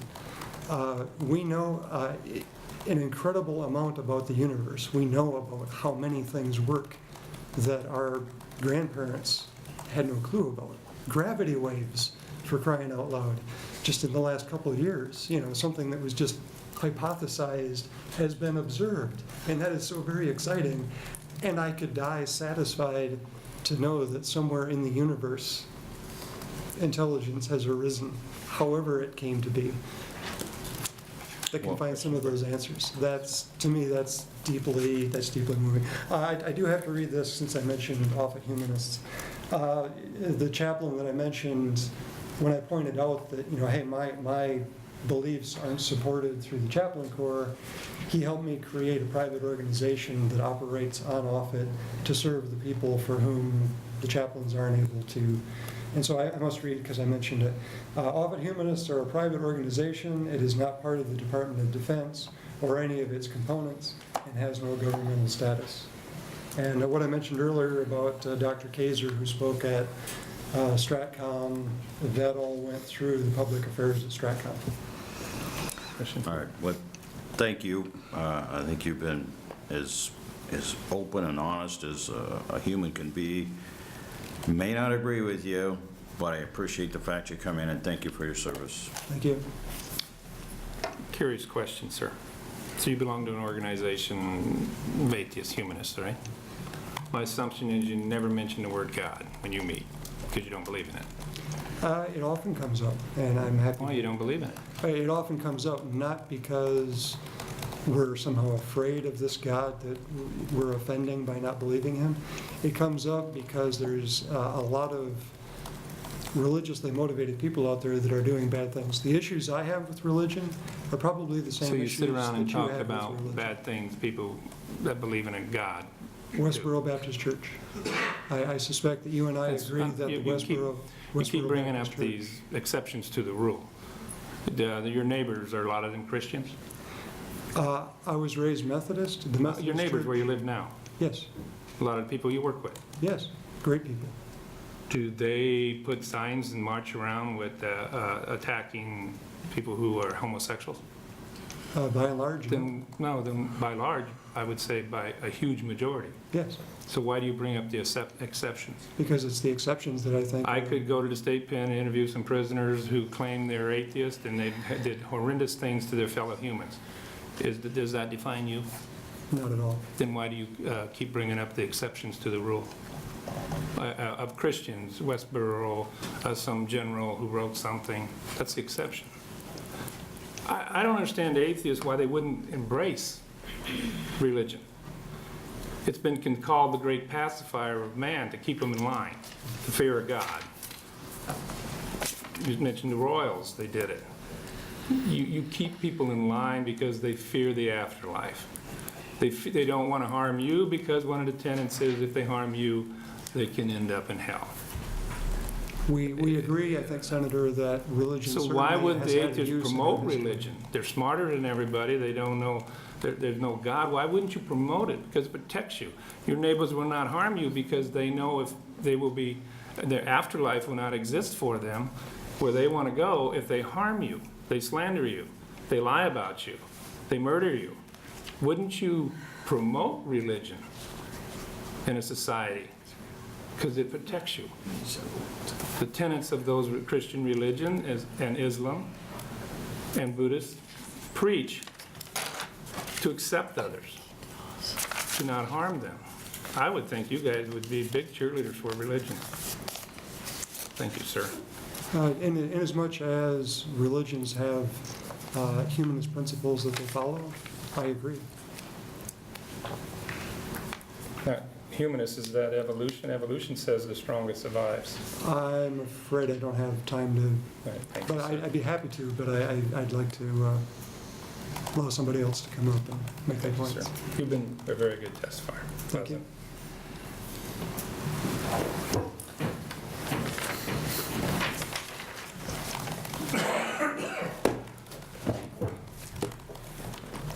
Good afternoon, Chairman Groening and members of the Education Committee. My name is James Woody, for the record. That is Jameswoody.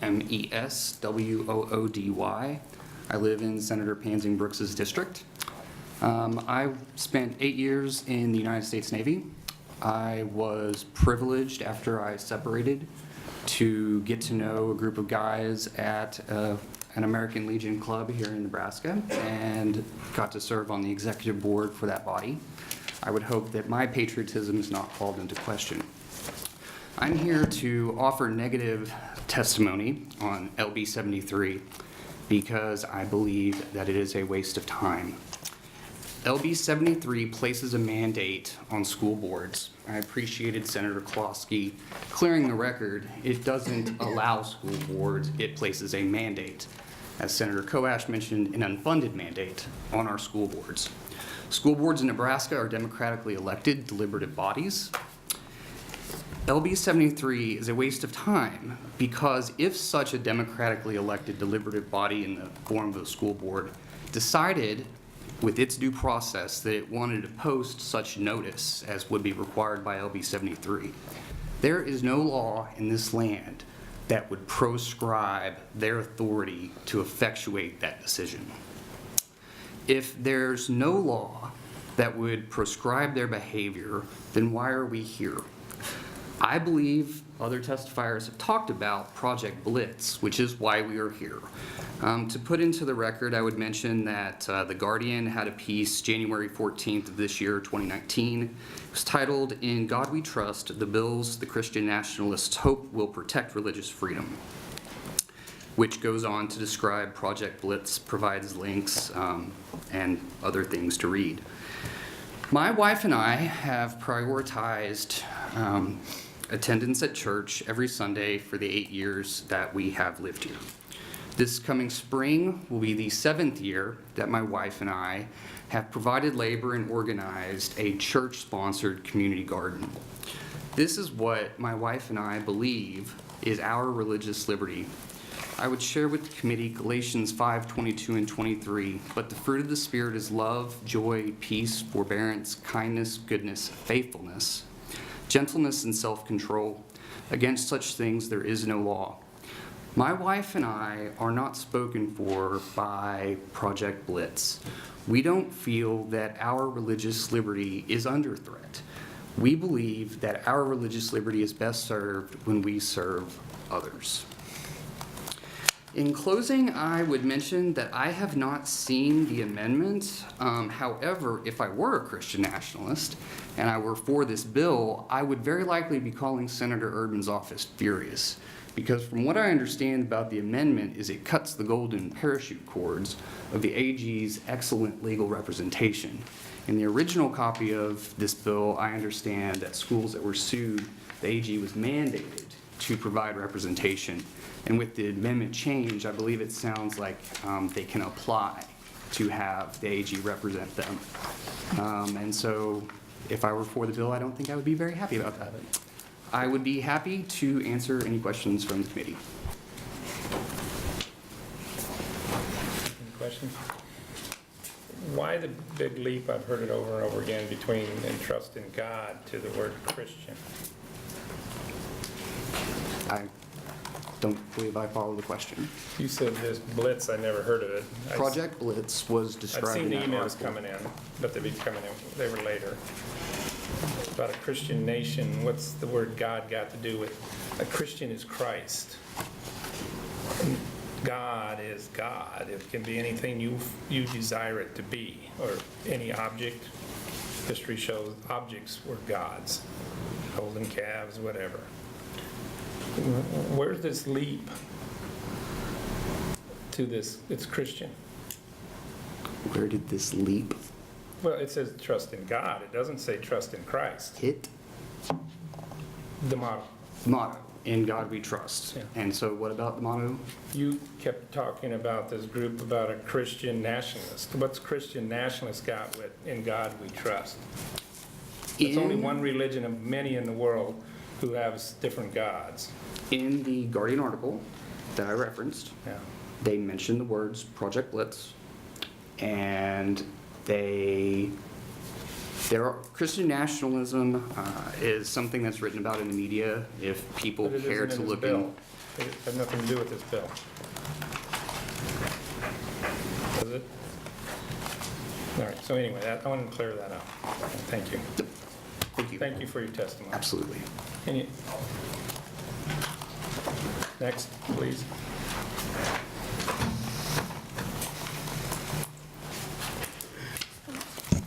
Good afternoon. My name's Donna Roller, D-O-N-N-A-R-O-L-L-E-R. And I really appreciate being here, and... Oh, excuse me. Did you hand in your...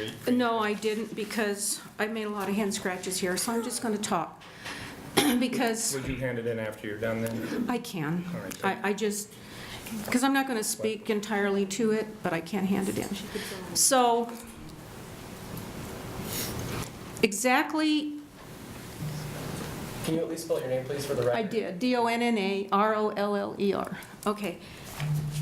I've listened to all this testimony, and it has gone off title, off subject, into a debate of religion, peace, Christianity, this, that, this, that. And that's exactly why you should not forward this bill. It's controversial, it opens up a can of worms, and Senator Erdman would like to say that this is a decided thing in the courts. The religious separation of church and state, I'm not a lawyer, but I did some reading last night. It is not an easy subject, and it is constantly being interpreted by the Supreme Court. So it's not a said and done deal. And I certainly am not here to debate anybody's religious beliefs or for you to debate my beliefs. So I spent some time till 1 o'clock doing a little research, and there's excellent testimony given here today of why this bill shouldn't move forward.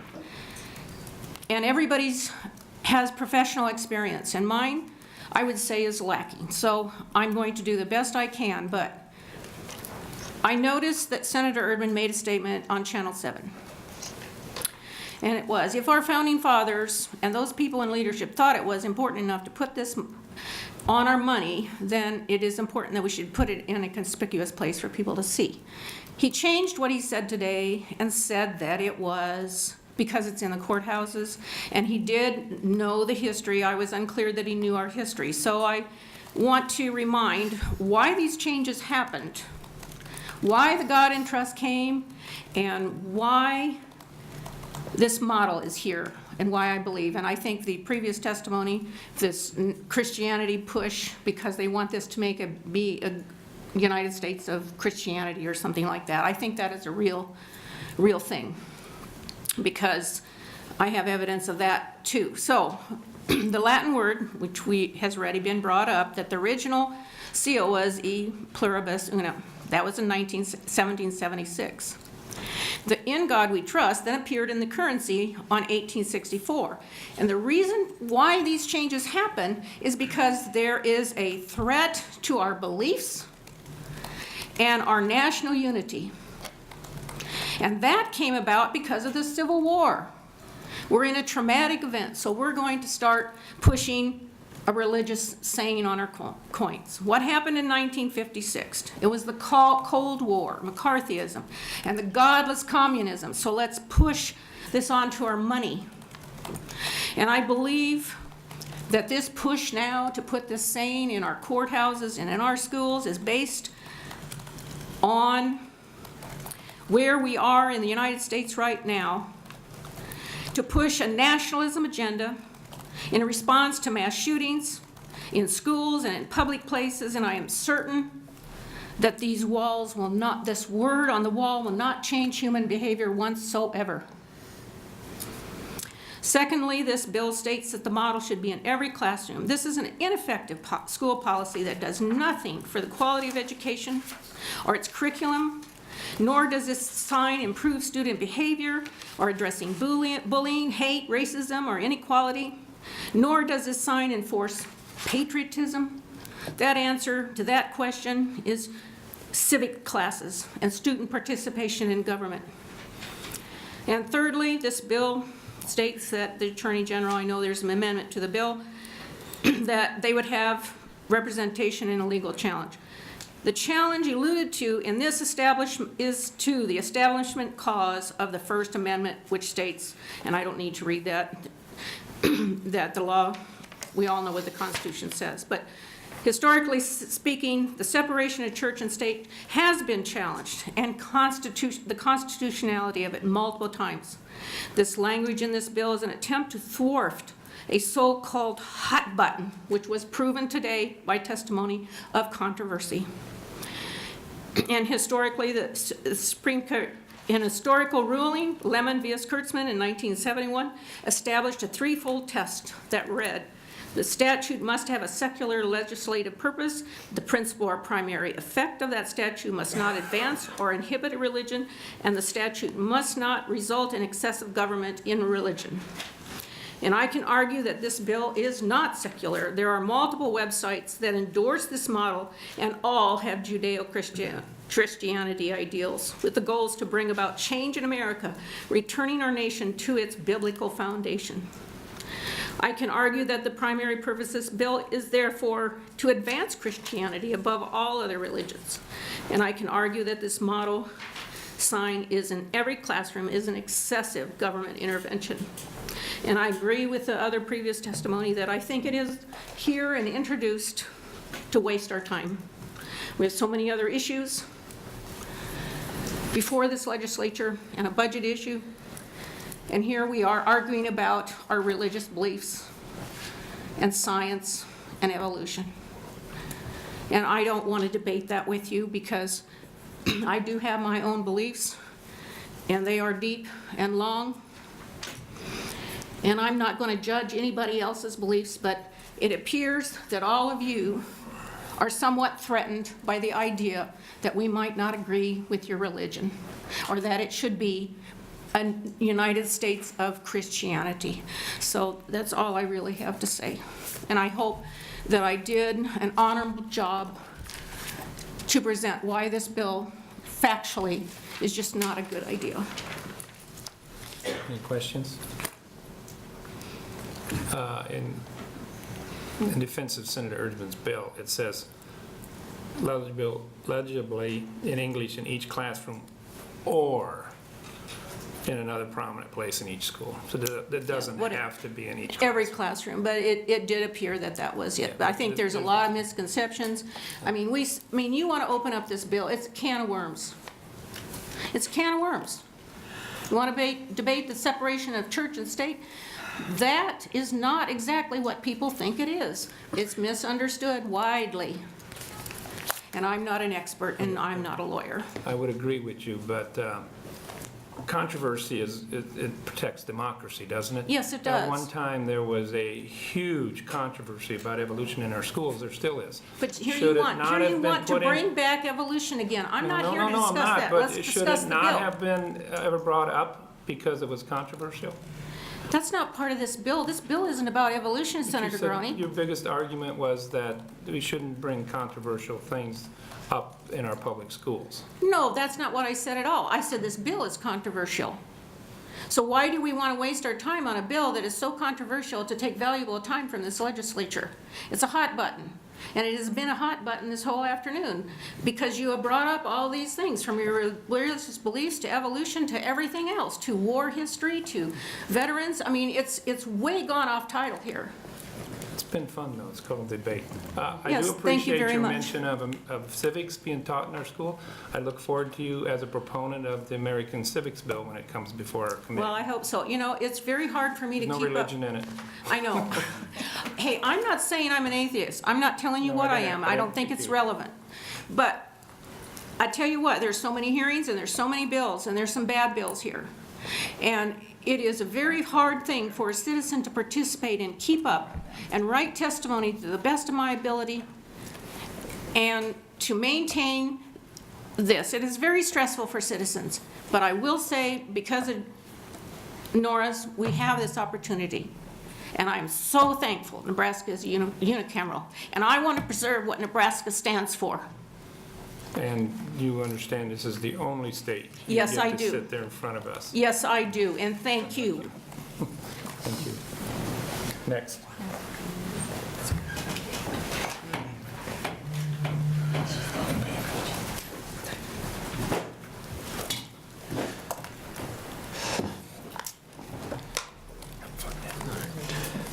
Hello, my name is Nicholas Couch. That's NICHOLAS COUCH. And I want to speak in opposition of LB 73. First of all, I want to say I am an atheist, so that is why I am in opposition of this. And I want to bring up the definition of secular for everyone here. It's denoting attitudes, activities, or other things that have no religious or spiritual basis. So then I want to direct your attention to the motto, "In God We Trust." There is no connotation of the word God that is not religious. I think it's ingenuous to say that that is somehow not a secular statement, or sorry, is not a religious statement. It clearly is advocating of some religion of some sort.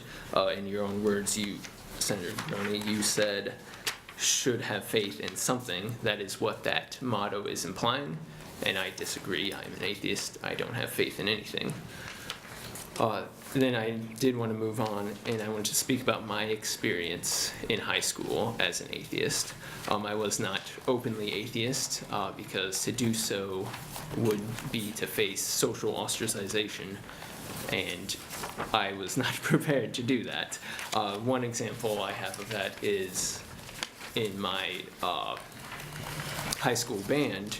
The instructor led us all in a prayer circle.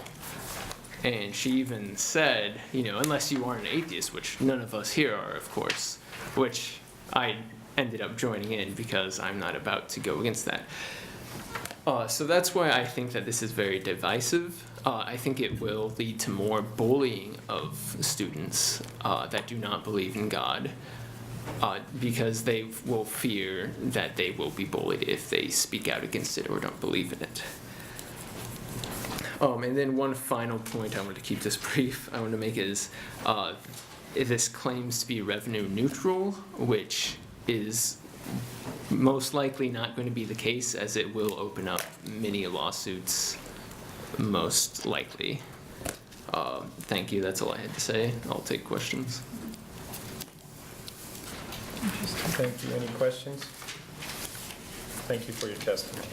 How many more testifiers do we have? 2? 3. All right.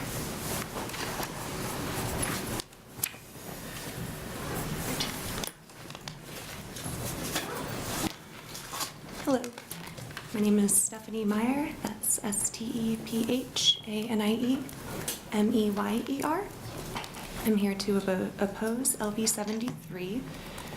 And I appreciate the gentleman behind me actually speaking about his experience of being a child and what it was like to be a child in a Christian nation, which is what I want to talk about. I was raised a conservative Christian, and believed in that for a long time of my life.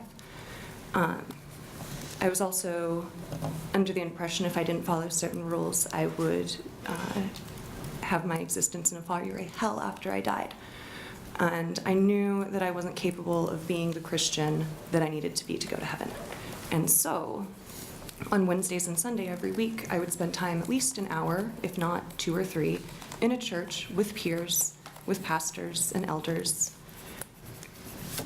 and had to know that I wasn't going to get to go with them, I wasn't going to get to be with my family when I died. And frankly, it was really pleasant to be able to go to a school where that was not prevalent everywhere, where I didn't have to constantly think about my soul. And I think schools need to be a safe place for children. It's not a place for that. It was very scary for me as a child. Someone once told me after I described my experiences that it sounded like spiritual trauma and abuse. And so please be aware that even if you've had a good religious experience, that's not the case for everyone.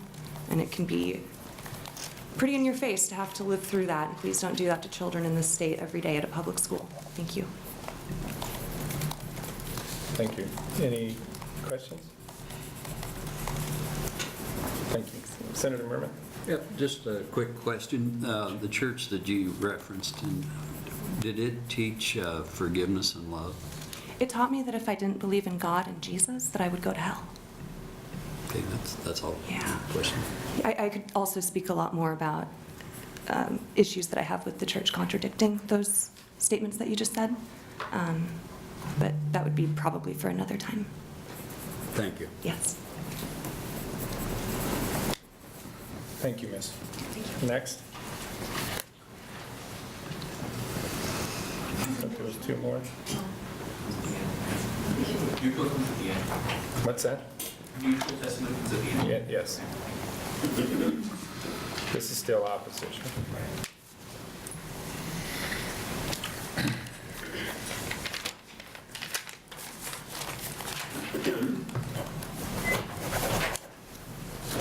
Hi.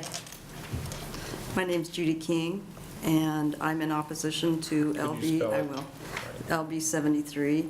My name's spelled Judyking. I grew up as a Methodist, and my mother made me go to church every Sunday until I graduated. She said, I didn't care where you went, but you had to go to church every Sunday, so I did, because that way we could go out to breakfast afterwards and enjoy that. But I also taught Bible school at the Methodist Church, but in my high school years, I would sit there and watch the adults and the kids, the other high school kids and college kids that went to that church, and then I would see them out doing things like cheating on their wives, maybe making crooked business deals at work. I'd see the kids partying, doing things they shouldn't do at that time. And so I came out of religion with thinking that they're hypocrites. And I think that may just have been my experience, but we are all diverse people, and there was a time when everybody was primarily Protestants or Catholics, but now we're a diverse society with a multitude of views, and we have people from all walks of life and have many different belief systems, including many who do not believe in a deity. And the diversity is growing, not diminishing. When I was younger, the majority of my friends were Protestants and a few Catholic friends also. Today, my friends are much more diverse. I have friends and relatives that are agnostic, atheists, Wiccans, Buddhists, Hindu, Seventh-day Adventists, and Muslim, as well as many Christian religions. I cherish all my friends, and I've learned so many things from all of them. Can you imagine if one of my friends tried to limit and control the thinking of the people around them? It wouldn't work. We are a diverse group, and it's from those differences in all of us, in what we think, in what we believe, that gives us the strength and provides us with perspective that is greater than any one individual. Today, our thoughts, words, and actions should embrace this diversity. That's where our strength of this nation lays, and that's where the nation's future is headed. I also had some more information that I was going to give you, but I think maybe we need to have private discussions about religion and racism and other things, because I think you would all learn from all of us that aren't, that don't believe in it. And we may learn something from you, but I think we ought to have private discussions between each other. I mean, I think we all would learn something. If you feel that Christianity is under attack, then churches are not doing their jobs, because they're where you are supposed to learn. I mean, at least from my understanding, you're supposed to learn your Christianity there. So if you think they're under attack, then you need to go to your church and change your church. I believe in keeping the church and state separate, and that's about all I have to say. But I also want to add one thing. If there are any Republicans in here, anywhere in this room, call your U.S. congressman, your U.S. senators, and your president, if you can, and tell them to open up our government. That's all I have to say. You want to take some questions? Does anybody have a question? I have one, Okay. because you're just the last opponent. Okay. I keep hearing this word Christian, that this is Christian. I'm a Christian, because the one unforgivable sin is to deny that. But Jesus said, I am the way, the truth, and the life. No man cometh unto the Father but by me. The Christian would look at trust in God as skipping the one you're really supposed to trust in. So the ideal that says this is Christian belies what Christians believe.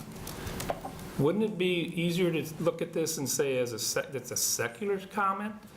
Then maybe when we all fight and argue, we look up at that and say, trust in your God. That isn't what children in school would look at. I wouldn't have looked at it that way. I sat there and I prayed with my friends. When I was growing up, I'd sit there and bow my head, do all the right things, but I wasn't feeling the same message that they were, and I felt too intimidated to not do that. I don't anymore, but when I was a child, I was intimidated by that I had to follow the crowd. In the public school? 1955. Yes. In the public school? Yeah. I went to a small town public school, and I never remember a prayer, ever. I don't remember it at all. Christmas carols. How old are you? I was 63. I'm 67 from Gearing, Nebraska. But the point is, a Christian would look at this and say, this isn't good enough. It needs to have Christ there. So wouldn't it be more of a thing that we I can't argue anything with you about religion or anything else. I'm not versed, and like I said, I quit going to church after high school. But you seem to believe the word God means Christian. Yeah. No, not necessarily. I've heard that over and over again. A God can be anything, like you say. Wasn't it ironic the only proponent was the young man who believes in Allah?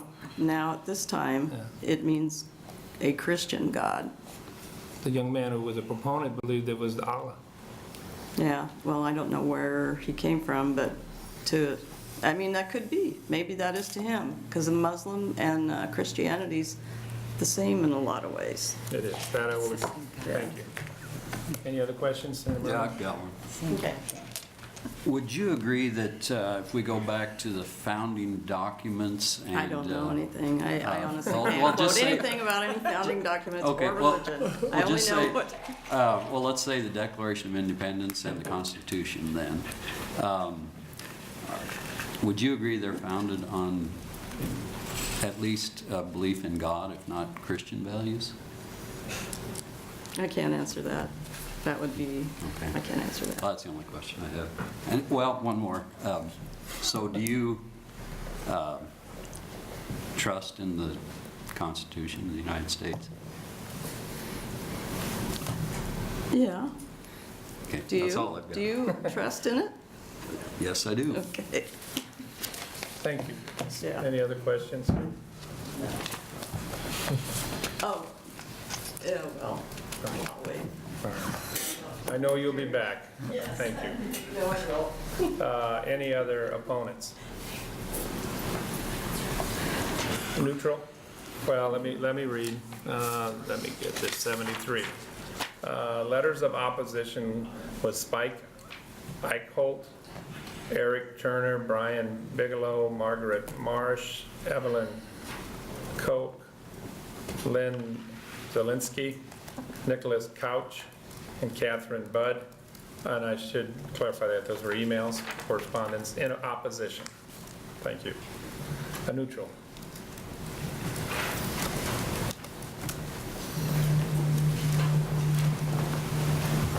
Hi, my name is John Skinner. That's JOHNSKINNER. I represent the Nebraska First Evangelical Church of Satan. And I'd like to start by giving you a little bit of history of our organization. In the Garden of Eden, Satan offered the first humans an apple from the tree of knowledge that God was trying to keep from them.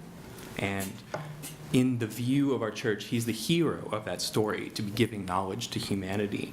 God was trying to keep them like eternal children. Satan wanted them to grow up. So I think you'll see how the message of Satan is totally consistent with the goal of education. It's trying to enlighten us. And the person who introduced this bill claims that it's not religious in nature. He said he wants to get God back in school, right? So I think that it's hard for me to understand how it could be not religious. The supporters in front of me right now keep talking about evolution and Christianity and discrimination against Christians and things like that. So it seems like the people who are perhaps going to pass this bill have religion, particularly Christianity, on their minds a lot, and it's going to be hard for me to believe that that doesn't authentically represent their motivations. Like, you've stated that you're a Christian, and I have a little bit of a hard time believing that that's not the reason that you're supporting this. So with that in mind, I mean, like a court will sort that out, right? But with that in mind, obviously, you can expect the Church of Satan to represent our beliefs in our schools as well, if we possibly can. We like to encourage students in Nebraska to be open-minded rather than narrow in their thinking, like some kind of fundamentalist dogma or something like that. We want people to keep their minds open. This is the message of Satan that I'm dedicated to sharing, that every person is entitled to freedom and knowledge, and to pursue their own well-being and the well-being of their families and their communities. They're obligated to be kind to each other and to treat the vulnerable, including children, with respect and compassion. I believe that no supernatural entity can hand down rules that will force us to act ethically. It has to come from our hearts. We need to teach our children to be ethical. I don't know if I have to say that this can be part of the public record. I'm open to questions. Thank you. Any questions? Senator Brewer. Okay. Okay, let me get this straight. You're representing the Church of Satan. Evangelical Church of Satan. Evangelical Church of Satan. And on this issue, you're coming in neutral? Right, yeah. It's like this opens up, I can't say that I support putting a competing religion in schools, but it does open up an opportunity for us as well. Okay, that was just clarification. Yeah. Any other questions? I have one. Then is Satan your God? No, it's Satan. It's different from God. They're like opposite. Yeah, but you believe in God then? Listen, I can't say that my faith is perfect, you know? Like, faith is a gift that not everybody has, and I don't always have a literal belief in the existence of God, but, you know, it's a struggle for a lot of people. The story you quoted, it came from the Bible. It sure did, yeah. And in that same book, God created Satan. Yeah. So you believe in God? Yeah. Okay, thank you. I think he was a bad person. All right, that's fine. Thank you. Thank you. Any other testimony? Thank you. Only in America we could have this debate and everybody's going to go home friends. So thank you. I appreciate it. That ends the test that we had no comments on neutral.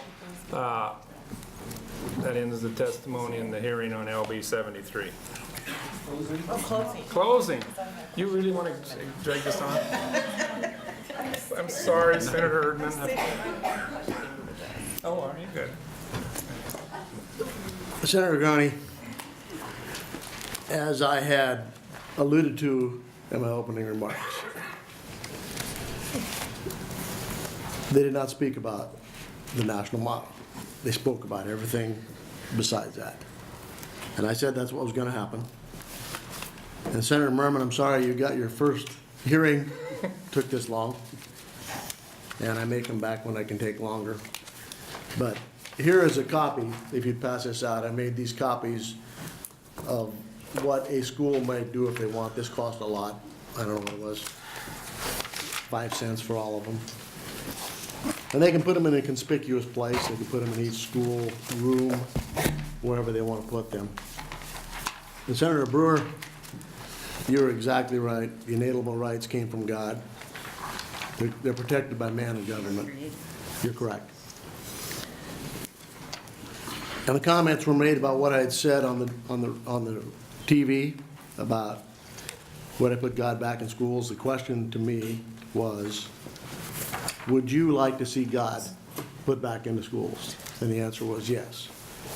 I didn't say that this was putting God back into schools. I was answering the question that he asked me. And one of the testifiers was correct. In 1864, they put it on our money.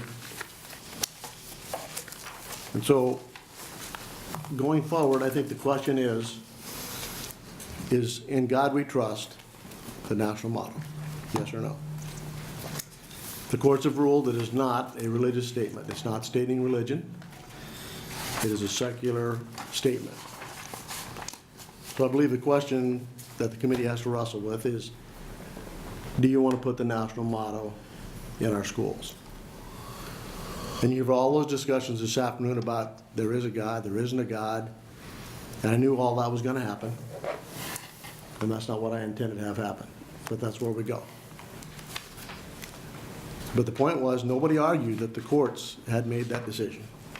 Some argued that it hadn't been tried by the Supreme Court or whatever other arguments they had. But they argued with what the motto says. I didn't make up the motto. They did back in '56. I just agreed with what it said. And whatever they talked about, the Blitz, whatever the Blitz organization was, I have never heard from those people. I don't know what that is. What I told you was what I discovered when I seen it in the courthouses. So I'd ask you to advance us to the floor, and we'll have another discussion. I don't know whether it'll be as involved about everybody's religion and faith. Today, I've seen some people said here that have a tremendous amount of faith, way more than I have. To believe there is no God takes an amazing amount of faith. There's no way on God's green earth that I could figure someone could have that much faith. So I didn't intend for it to go down this road. I intended for it to be an up or down question. Is this a national motto? Yes. Would you like to place it as a school? Yes or no? It's not a discussion about religion. It's not a discussion about what you think God is or who you think God was or if there was no God. But we did what we did. I appreciate you sitting here and listening to this all this time. I appreciate your questions. But we have a decision to make. And you know, last year, or year before, Senator Pansing Brooks brought a bill on dyslexia. I supported that bill. Senator Pansing Brooks is concerned about sex trafficking, so am I. That's the right thing to do. Passing this bill to the floor is the right thing to do. It's always right to do the right thing. Thank you. Will you take some questions? Any questions from the committee? I just have one question, and I wanted to ask you this before, but I'm glad I kind of waited. So I know it was not your intention to sit here and have us determine whether there is a God or not. And our job as the Education Committee is to really discuss policies that would make sure that our children are receiving the best education possible. Correct. And as a past teacher, you know, my main job was to set goals and objectives to teach those skills: reading, math, science, social studies, those skills to our children. Public schools were created to teach. So my question to you is what does this teach our children? What would this teach our children? What would this teach our children? That is our national motto, that it is what the Congress has reaffirmed in 2011, what the Senate has approved. It is the national motto, "In God We Trust." It is a statement based on the ability for us to understand that this is what they decided it was, and we put it in the schoolroom so they can see it.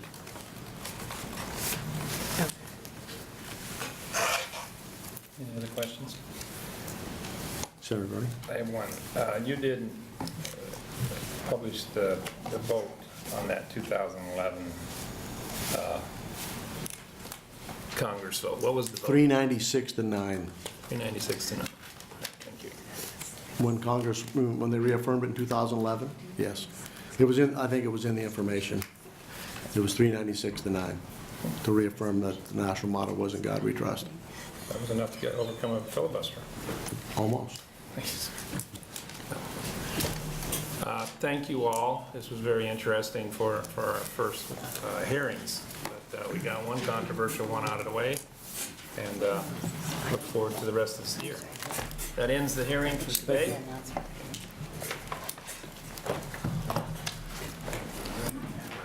Do you stand for everybody? Is it Tyler? What room are we in? What's the number? Sorry? What's the number of the hearing, you know? Say again, number? Yeah. What room number are we in? Oh, room number, 1525, excuse me.